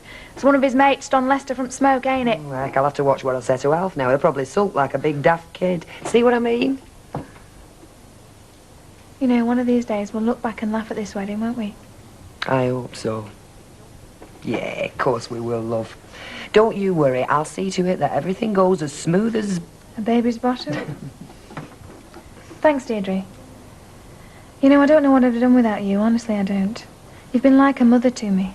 I am your mother. Well, stepmother anyway. Yeah, but like a proper mother. Like Val would have been. Thanks, love. Well, I must be going. I've put my dad on the list. At the top. Mike's still hoping to persuade him to walk me down the aisle. Honestly, those two fellas. What was it? The unstoppable force? Oh, well, that's Mike, all right. And the immovable object? Oh, that's definitely Ken. I'll tell you something, Susan Barlow. Despite all this aggro, I am really looking forward to these here nuptials. It's going to be a smashing wedding. Hey, and don't forget the Prezi list. All right. Bravo. Bye. Sharp! Oh, here. You scared me to death. I were miles away. Right, I take it Modern wants her hair washed and set. Yeah, but, well, you've no sink, have you? No, well, that's my rich husband's way of economising, but the bathroom's free. Go on, I'll follow you up. Hey, well, I think it's smashing. Do you? I do. And I'll pass word on to factory girls. And Mike and all. Oh, you little devil, you. Come on. I like this in the hall. Look at this list. There's going to be dozens there. Oh, that's right. The more the merrier. Hey, what about the honeymoon, darling? It's a lovely word, isn't it? What do you fancy? The Bahamas, Biarritz, Moscow? Here, might be able to do a business in Moscow. I mean, jeans are a luxury there, aren't they? I don't care. As long as it's sunny, there's a nice beach and some nightlife. And me. Hope your father don't insist on coming with us. Oh, thanks, Mike. You brought me down to earth again now. Listen, I've been thinking, if he does dig his heels in and he refuses to give you away, what about your Peter, eh? In his full Admiral's uniform. I just can't help thinking that my dad refusing to go to the wedding's going to put a blight on everything. Well, I have offered to discuss it with him, and I can be very persuasive. Hello. Love you. Oh, no.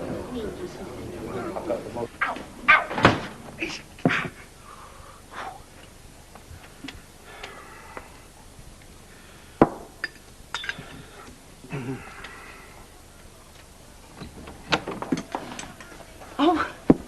What the... Oh, don't mind me, Alf. No, you get stuck in. What's going on here? You only live a cock stride away. Haven't you got any water at your house or something? Have they turned it off or something? Of course I've got water. I won't be without it. But it don't seem worth putting immersion on, does it? Not price of electric. Well, this isn't a waiting room, you know.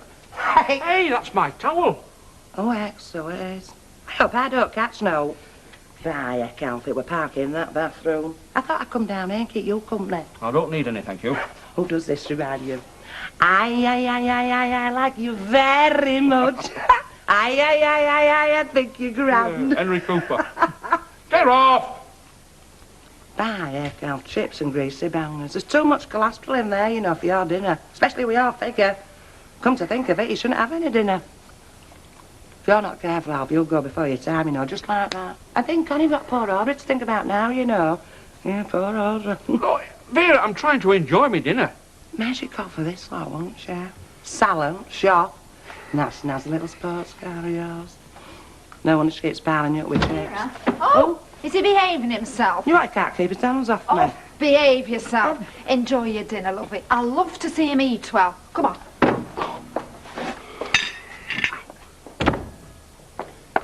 Come on in, Tony. Make yourself at home. Thanks, Mrs. Ogden.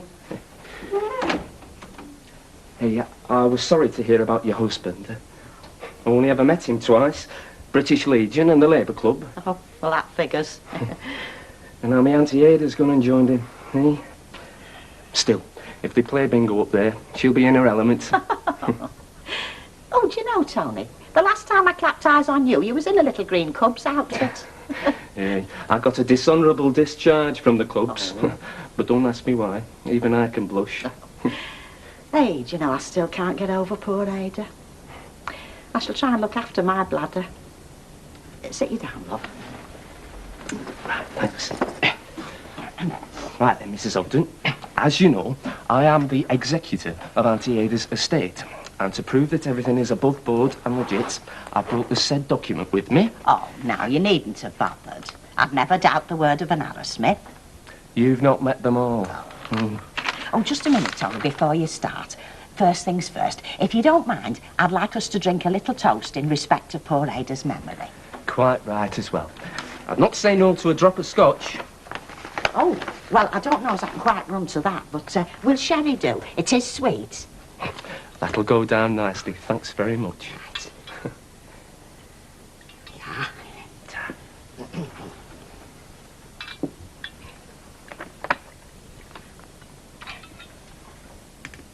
Here's to poor Ada. Cheers, Auntie Ada. Let's hope you have better luck up there, eh? Oh, that's nice of you, Tony. Cheers. Cheers.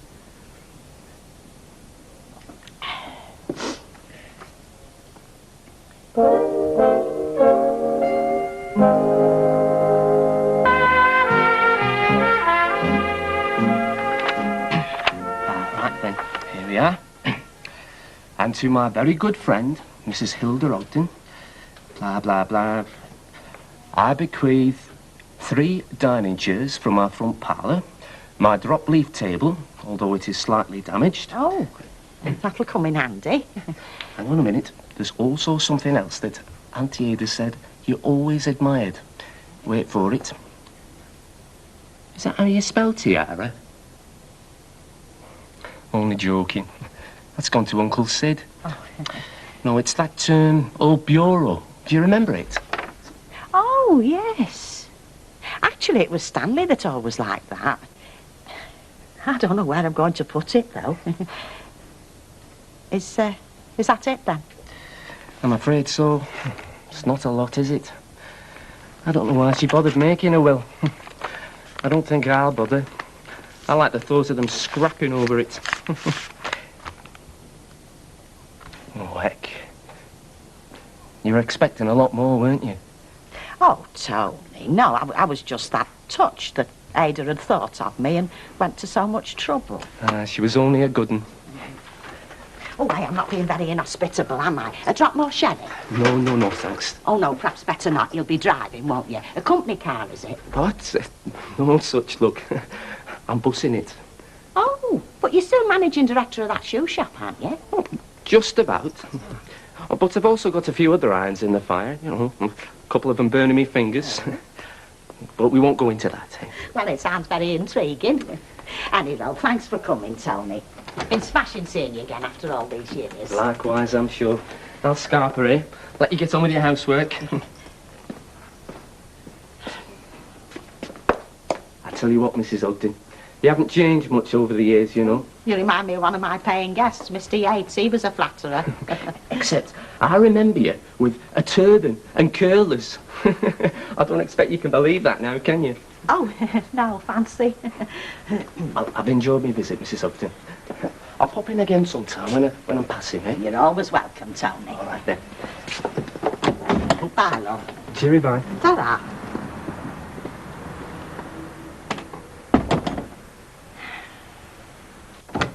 Come on.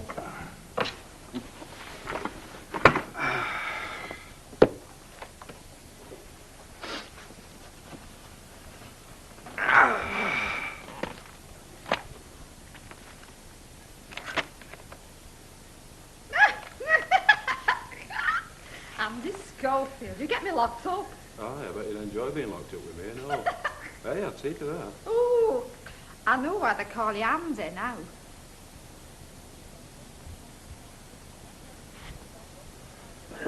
Oh, Champagne, is it, Mrs. Ogden? A magnum and half a dozen glasses? A light ale, please, Betsy. Not a lot then, love. Well, more than I expected, to tell you the truth. Some very nice pieces of old furniture. I thought you already had a house full of old furniture. Very good. Oh, excuse me. Terry, how much would it cost for you to shift some furniture for me from over Fallowfield way? Oh, you're inheritance? Yeah. £5 to you, VAT's extra. Nothing to you, Mrs. Holt, and we won't be charging no extras. Oh, that's very kind of you, love. Would there be any chance of you collecting it tonight, do you think? You know, in case it all gets nicked. Yeah, of course there is. I'll go with them. Make sure they handle it proper. Come on, sup up, lads. Thank you. I'd like a word with you, it's convenient. Never convenient. Well, I suggest you make it convenient. No walking out, no throwing a punch. I'm marrying your daughter the week after next. Yeah, I had heard. I thought you'd get wind of it. Look, all I want you to do is reconsider this, well, this absurd decision of yours to boycott the wedding. Oh, absurd, is it? What I find absurd is your decision to attend the wedding. No, it is not all. As a matter of fact, I couldn't give a monkey's wee on May the 14th. I'm asking you for Susan's sake, not mine. You owe it to that girl. Don't you, of all people, try and lecture me on family duties. Look, why don't you stop this sanctimonious claptrap? Your daughter's getting married. She wants you there. All right, you may not agree with the guy she's getting married to. You don't like his morals. It's his lack of morals that I abhor. Now, look here. No, you look here. I didn't take this decision lightly. And don't try to make me out as the guilty party. My conscience is clear. Why don't you face the facts? It's happening. The battle is over. The bands are being read. We're getting married. She wants your blessing. And why don't you stop being so damn stubborn and just be there? Don't think you can manipulate me like you manipulated Susan. And tried to manipulate... Out of my way. Oh, so that's it, is it? You're putting your own personal feelings above those of your daughter. Well, I'm warning you. It could be a decision that you would regret for the rest of your life, mate. There's a great many things I'll regret for the rest of my life, mate. I don't know, I just pray to God that I make a better father, that's all. Steady, Caroline.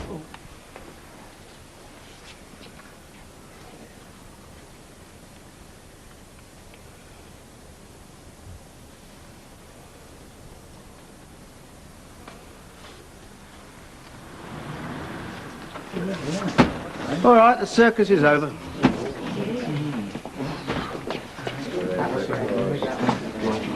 Scotch, please, Betty. A double, lovey. Yeah, you bet. Okay, love.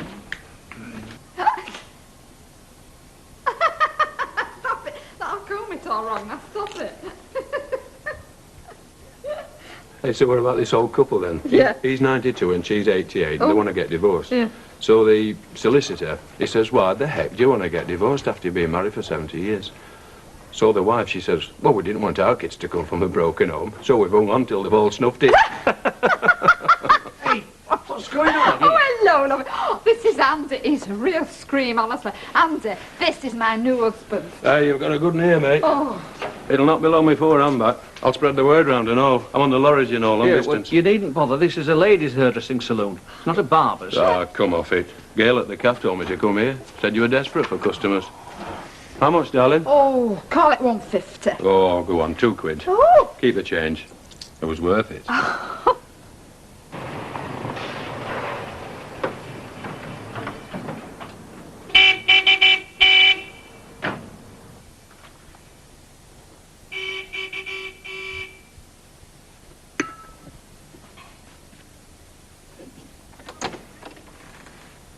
Bring out your dead.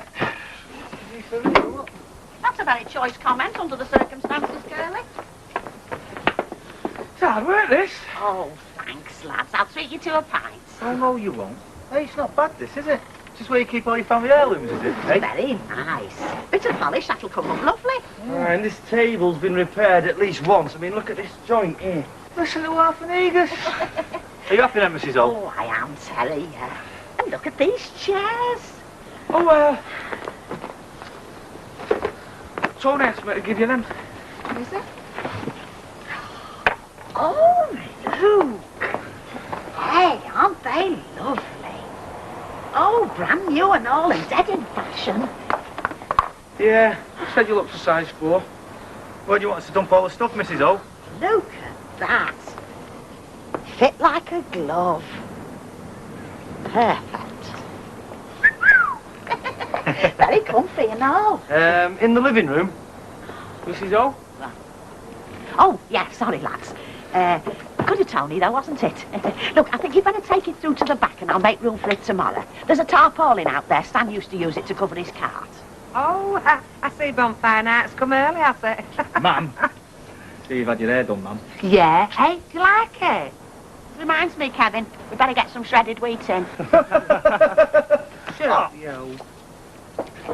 Ta, lads. I think I'll keep these for best.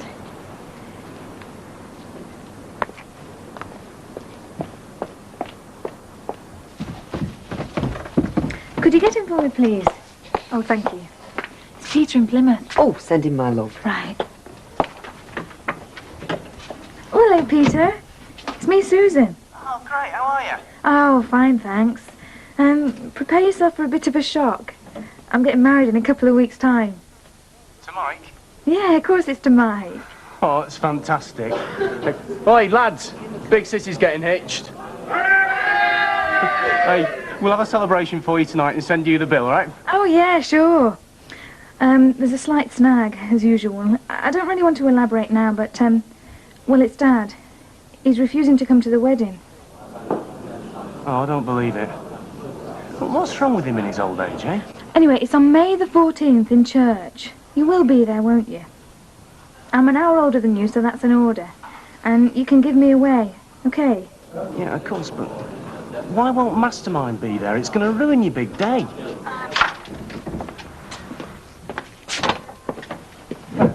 I don't really want to go into details just at the moment. Yeah, well, I do. So will you just go and put him on the phone, will you? Well, I can't, you see. He's not here. That's why I phoned you. Well, better still, I'll come up there myself and sort him out, all right? I'll see you soon. Bye. Bye.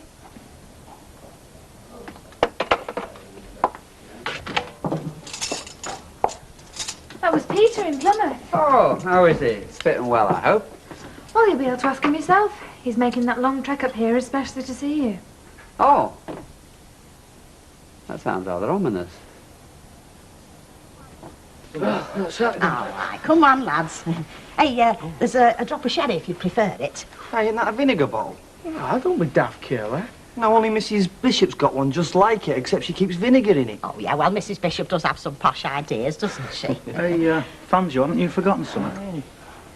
Oh, yeah. Right, come on, lads, sit down. Help yourselves to biscuits and almond slices.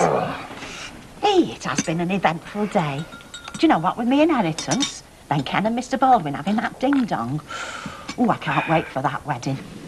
Be better than the royal do. I've been thinking, Mrs. O, you know that bureau, it's not in bad condition. I reckon we might get 40 quid for it, you know, if our contacts in the trade. Oh, well, that'd come in handy, Curly. But, you know, I might just decide to hang on to it. I think it could look very fetching against my mural, with Stan's picture on the top, don't you think? Right, Here we go. Just one more little item. Oh! Tony said it was Ada's dying wish that she'd have it. Oh, I can't keep Rommel, you're joking. Oh, isn't he lovely, though? Oh, but I can't, no. Well, Ada thought you might get a loving home, eh? Hey, Rommel, that's German, isn't it? Stan fought against him in the Western Desert, didn't you, Chuck? He's a great moggy, aren't you? You're a thoroughbred like me. Oh, I don't know, though. I mean, I'm out nearly all day. So are you, Kevin. We'll have to take him down the Red Wreck. Let him fend for himself with all the other stray moggies. You've done no such thing, Terry Duckworth. We just thought it'd be company for you. Someone to talk to. Oh, look, I think he's hungry. Kevin, go in the kitchen and fetch that £1/4 of boiled ham. It was going to be for your tea, but never mind. Oh, nice one. All right, then, Rommel. Welcome to your new home, 13 Coronation Street. Who knows? You might just be the cat what's going to bring me the luck I've always dreamed of. Ah. Oh, he's lovely. Rommel! Rommel! What's to do? If you must know, I've lost my cat. What the late Mrs. Hammersmith bequeathed to me. So why are you shouting, Rommel? Because that's his name. Really? Does the goose step and all, does it? Here, Rommel. Rommel. Puss, puss, puss, puss, puss.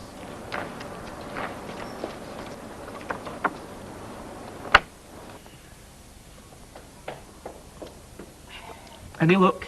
No, not a whisker. And I buttered its paws. They say that's supposed to stop 'em straying. I should have tied a brick round its tail. Ah, now. I know it ate half your kipper at tea time yesterday, but that's unfeeling. How about half a brick then? Oh, go on with your bother. I saw you tickling it. Yeah, and how did it thank me? Tried to scratch me, didn't it? No wonder they called it Rommel. Seems to hate British manhood. You were teasing it. All I said was El Alamein. I mean, wait till it sees Percy Sugden with his war record. All the same, if you do come across it on your travels, now think on. No shooing it away. Least I can do for poor Ada is give it a good home. It costs you a fortune in cat food. 2 tins will rush you a quid. Oh, well, that can't be helped, can it? I mean, if somebody leaves you something, well, it's like a trust, isn't it? Yeah, but if you're selling all the other old junk, you may as well throw the cat in. Oh, no, that wouldn't be right at all. I mean, I've got room for the cat.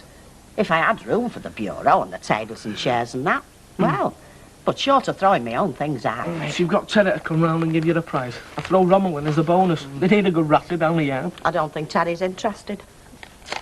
Hello, what's this? Mike and Susan request the pleasure of the company of Alf and Audrey on the occasion of their wedding at St Peter's Church and afterwards at the Belstaff Hotel. Oh, lovely, how posh. Yeah, it's very grand, isn't it? Hey, it's funny wording though, isn't it? Let's have a look. Well, I mean, it says Mike and Susan request the pleasure. It's usually the parents who send out the invites, isn't it? Well, depends who's paying, I suppose. Oh, no, I don't think so. No. Anyway, the main thing is we're invited. Yeah, well, it's not as simple as that, love. I mean, if Ken's not giving his blessing, I don't... Oh, come off it, Alf, come on. You're as much Mike Baldwin's mate as you are Ken Barlow's. Yeah, well, that's debatable. I mean, I've had business dealings with Mike, yes, but I used to work with Ken's dad at the post office. Then there's Deirdre. Oh, flip it. Don't tell me you're not going now. Well, if it's a question of loyalty, Listen, love. Alfie, you are splitting hairs. I mean, nobody else is going to have all these scruples. They'll all be there in their new outfits. Oh, well, if you're going to treat it like a fashion show... Listen, you don't have to be moaning if I turned up in my curlers. I should think I would, and all the brass I spent on that there saloon through there. Anyway, couldn't have come at a better time for us. I mean, they will all be queuing up for appointments with this wedding. In fact, I better get my outfit organised before we get too busy. Now, just a minute. Don't go spending your brass until it is in the till. Make sure your turnover's all right before you start buying outfits. I've never had any trouble over my turnover outfit. I just have to watch what I eat.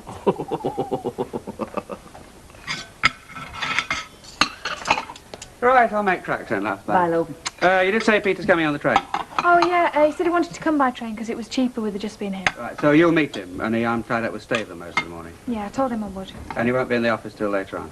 No, I've got to see that man at the hi-fi shop. Ready, Dad? Are you still here, madam? I thought I'd packed you off once. You said you were calling for Janice. Dad's taking me, isn't he? Oh, I can't go on my own. Now, don't be too anxious to grow up, Miss Impatience. Get there too soon, and you're stuck with it. Bye, love. Bye-bye, love. Bye, Susan. Bye. Am I getting neurotic, or was that remark aimed at me? It's a toss-up. I just can't stand this cool mask he puts on. I'd much rather he just exploded. So weird, this pretense that Peter coming up from Plymouth's just sort of routine. Well, it was rather thrown at him a bit. I don't know this man. He's my father, and I don't know the way his mind works. I mean, one minute he seems to be coming to terms, and the next minute he's at Mike's throat. I must say, Susan, I wish you hadn't rung Peter. I mean, if he's going to storm in here laying the law down. I just wanted some reassurance.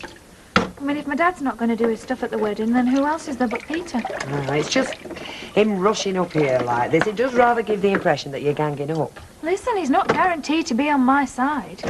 Just because we're twins, it don't mean there's some mystic bond between us. You have explained things, though. Well, not totally. Oh, God forbid, I didn't want him rushing up here post-haste. Look, Sue, the last thing we want right now is a big row. So when you see Peter, if he is all steamed up, for heaven's sake, get him to cool down.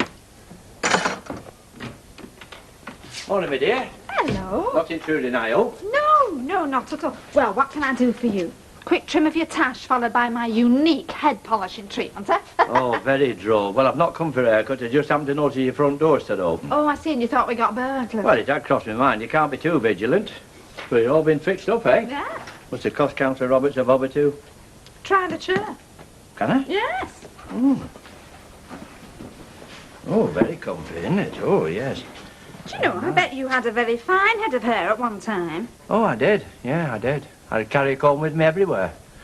I had natural waves, you see. None of this Marcel rubbish. It was the desert campaign that robbed me of it. Oh, aye. You know, this merciless sun and the cruel sand. I fought for compensation. I thought it were England, home and beauty you fought for. Oh, I fought for that, but this were after when my hair went straight, I fought for compensation, but the War Office didn't want to know. They didn't. Hey, what are you doing? What are you playing I at? just want to see the effect now. Look at that. I think that suits you. Play havoc at the over 60s with that on. Excuse me. Oh, sorry, I can see you're busy. No, I was just wondering if you had a price list. Oh, don't you think he looks nice, Hilda? You'll never guess who it is. Hey, it's Percy Sugden. By heck, what an improvement. Hellfire, some folk will do out for a giddle, they Sorry, will. I'm too early. I'm No, not you're welcome. Oh, no, not if you're being fitted. Fitted? You want your bumps feeling all of you. Now keep the party clean. I think it means the bumps on your head. It's called phrenology. Yeah, well, either that or he wants a resting. Well, come on, Mavis, my petal, follow me. Where to? Well, to get upstairs and wash your silken locks. I'm not equipped for it down here, you see. All right. Look, if you happen to see our spare dentures, just shut your eyes. I mean, even Vidal Sassoon had to start somewhere. See how it looks, Hilda? It's on special offer. Oh, no, well, I only come for the price list. Oh, well, there's one behind the door. But listen, I'll just make a start with Mavis. And if you want to book an appointment... Right.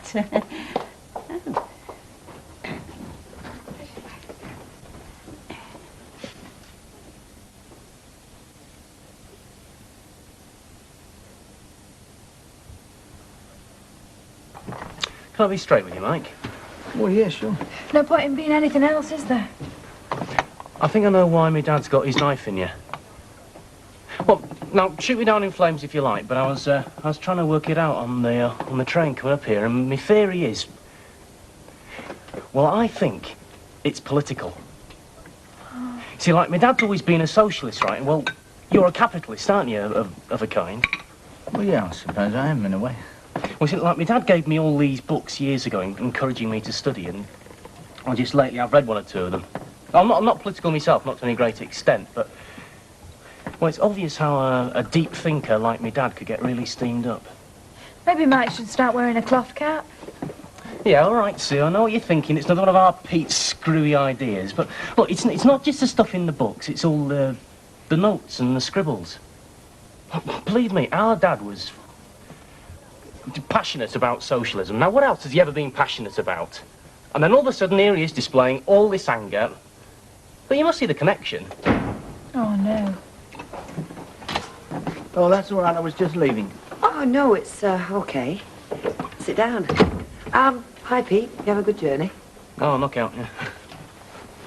Well, Deirdre, I'm sorry to come charging up here like this, but after what Sue said on the phone about my dad not wanting any part of the wedding... Look, all I ask is take it easy on Ken. I mean, don't start any slanging matches or anything. I feel if we just get on with this wedding business... Oh, it's all right. I made the tea. I'll get you a cup. Oh, right. Thanks. I was just saying to Mike, I think it's political. I think my dad's unfurling the red flag. It's like deep down, he's fighting the class war.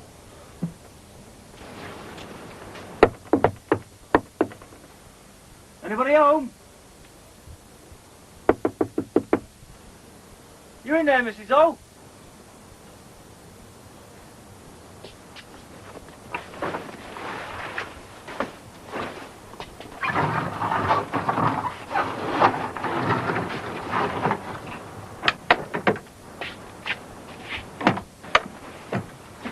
That's who's going to buy this junk, I might. If you played your cards right, you could wheedle yourself a fiver just for taking this lot away. Can't do that, can I? Short money already. How much?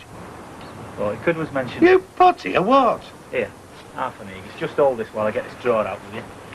My draw's not been on for the past 50 years. Well, you stuffed the running commentary. If you're going to hang around, give us a lift. Look, Terry, my boy, if you don't want yourself an hernia, stop treating out that stuck as a challenge. Look, I want to look inside, don't I? See if it's got any woodworm. Oh, I'm a swining thing. Ah, riddle with it. It's hanging down like bunches of grapes. It's hanging, it's not woodworm. They just make little holes. Hey, up, what have I got here? Fiver. Hey, give that here, you. That's Hilda's pie, right? Hang on. Keep your head on. It's only an old envelope. Must have fell down the back. It's been there donkey's years. Be a bill or something. It's a bill of sale. Isaiah Oakroyd and Son to Albert Briley. For goods in the sum of 55 guineas paid in full, May the 23rd, 1889. Are you kidding? Here, you take a look. By the left, we could have struck gold here, you know. I say that this proves that this is a genuine copper-bottomed antique. If I can get it for 40 quid, I've got it for peanuts.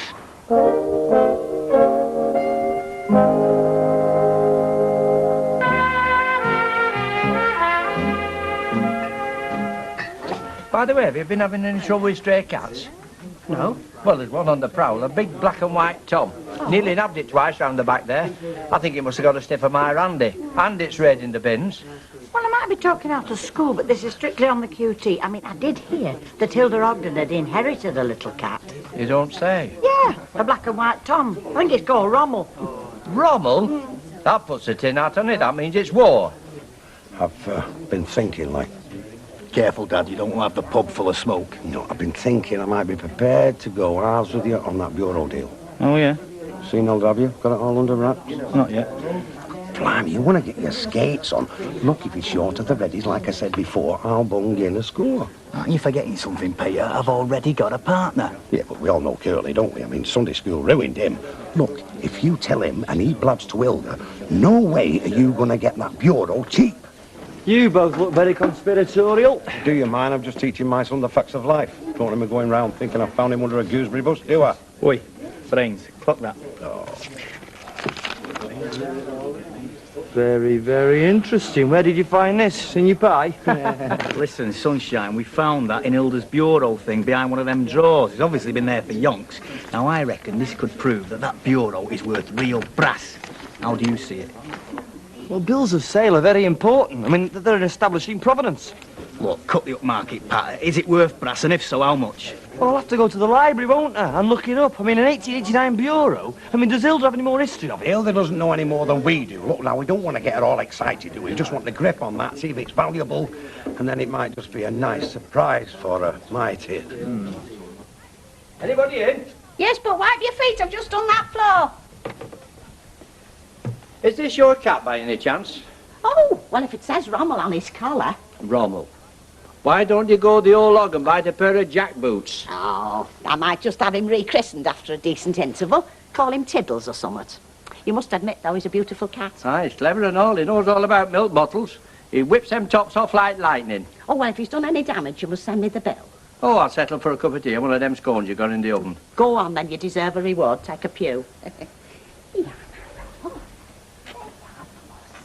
Nice bit of furniture you've got there. Yeah, it come with Rommel. If that were mine, I'd be giving it pride of place. Would you? Oh. Matter of fact, I was just wondering to Kevin if I could fit it in. Only I've not got the room, you see. Get rid of that sideboard. I couldn't do that. It's not a patch on this bureau. You'll pardon me, that sideboard's genuine wood all through. Mind you, I can see that bureau's got what you might call class. Well, if I were a rich man, I'd be buying it off you. Oh, actually, I've already had an offer. Well, I'd be prepared to give 50 quid. Would you? Yeah, be cheap at 50. He's a bit of a tension, but if I could rustle up a few quid, I'd be bidding. Oh. Well, like I said, there are other interested parties. Well, I'm not surprised. And you really think it's worth 50 quid, then? Every penny. And if folk are offering you any less, be warned. They're trying to do you.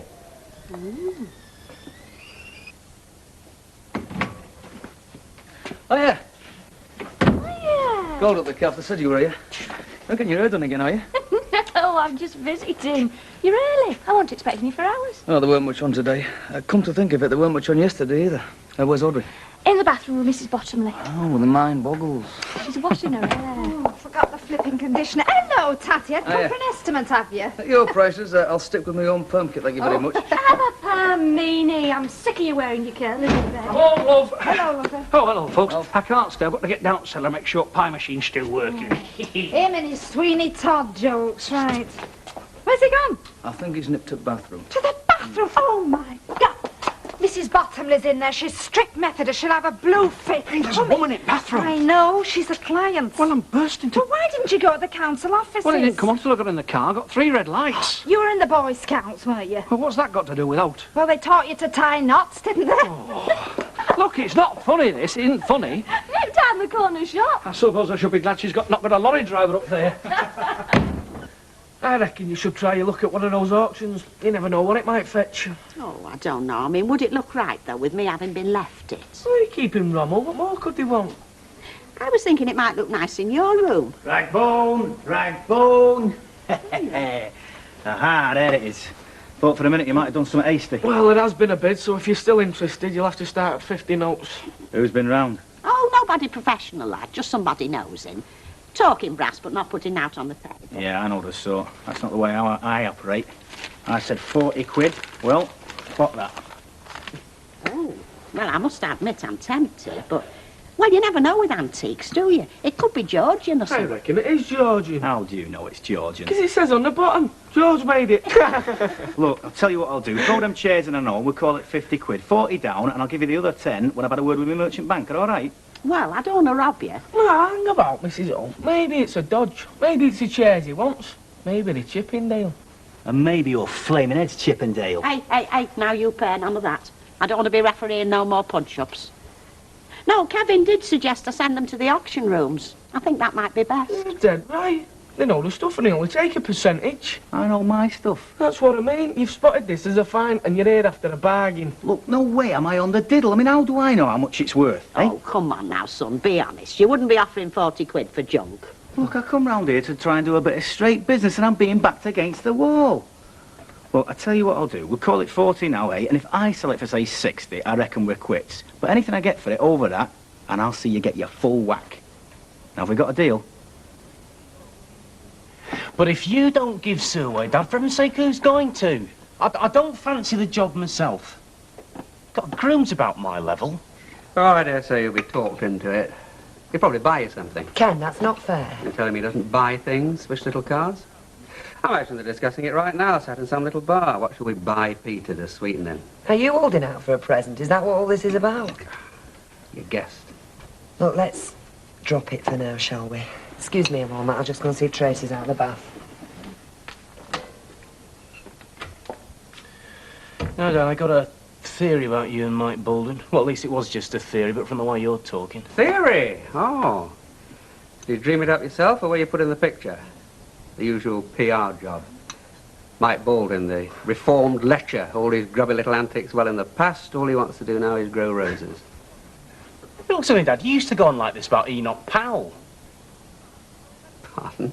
Oh, no, I remember you got into an argument with one of me Grand's brothers one summer when you were stopping. There were some race riots being reported, and you got into this big row with Uncle Hector. Oh, him, yeah, the one who ran the pub and believed in repatriation. Yeah, all right, I didn't like him much myself. And me washing glasses all on bank holiday never paid me a penny. That's probably why I remember you telling him off. Yeah, well, hardly the same thing, is it? Yeah, but isn't it the same thing, though? Oh, how could it be? Well, that row was political. Isn't this a bit political, too? What? Well, let's face it, this guy Baldwin is hardly your dream son-in-law from a socialist point of view. Well, maybe, but he's not exactly Enoch Powell either. I mean, honestly, Peter, how daft can you get? If I'm daft, what about you? Got this line you're taking, I cannot believe it's just the age thing. But to say it's political. I mean, do you imagine I go through all this? Oh, it's just plain silly. Yeah, well, if you ask me, I think that the whole damned argument's silly. Yeah, all right, it's not political. All right, I was grasping at straws because otherwise, what can it be but pride? And stupid pride Yeah, at that. Okay. Now, I don't want to argue. My mind is made up. You owe Sue this, you know. No matter what your feelings are, this guy is her fiancé, and you owe her your blessing. Because she was the one that missed you. She was the one that cried sometimes for Daddy. And she was the one that came home. Ken?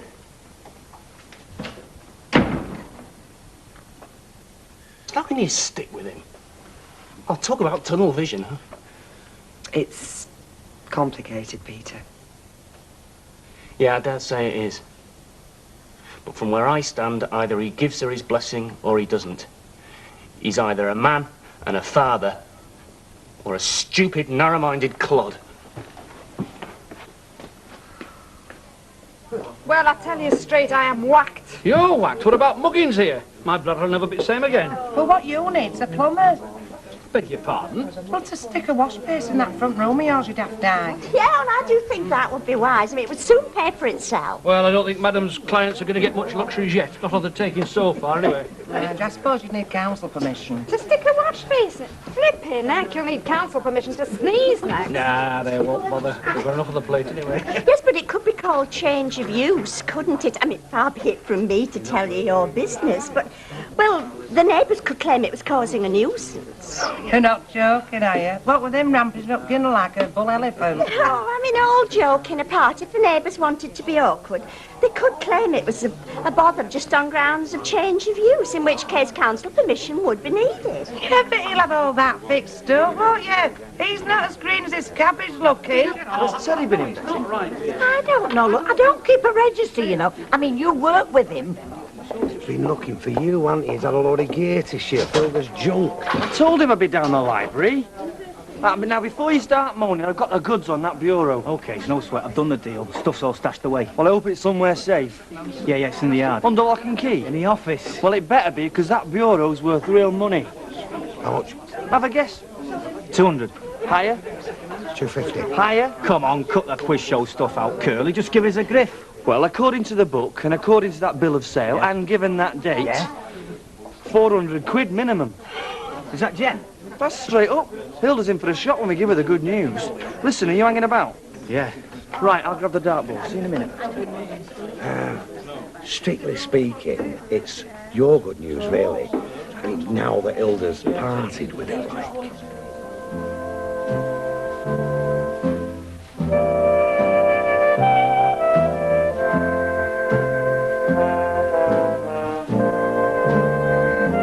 And the Street's back on Monday. And don't miss the Omnibus on Sunday afternoon at 3 o'clock. Well, next on Plus, lunchtime comedy with Linda Bellingham and Second Thoughts.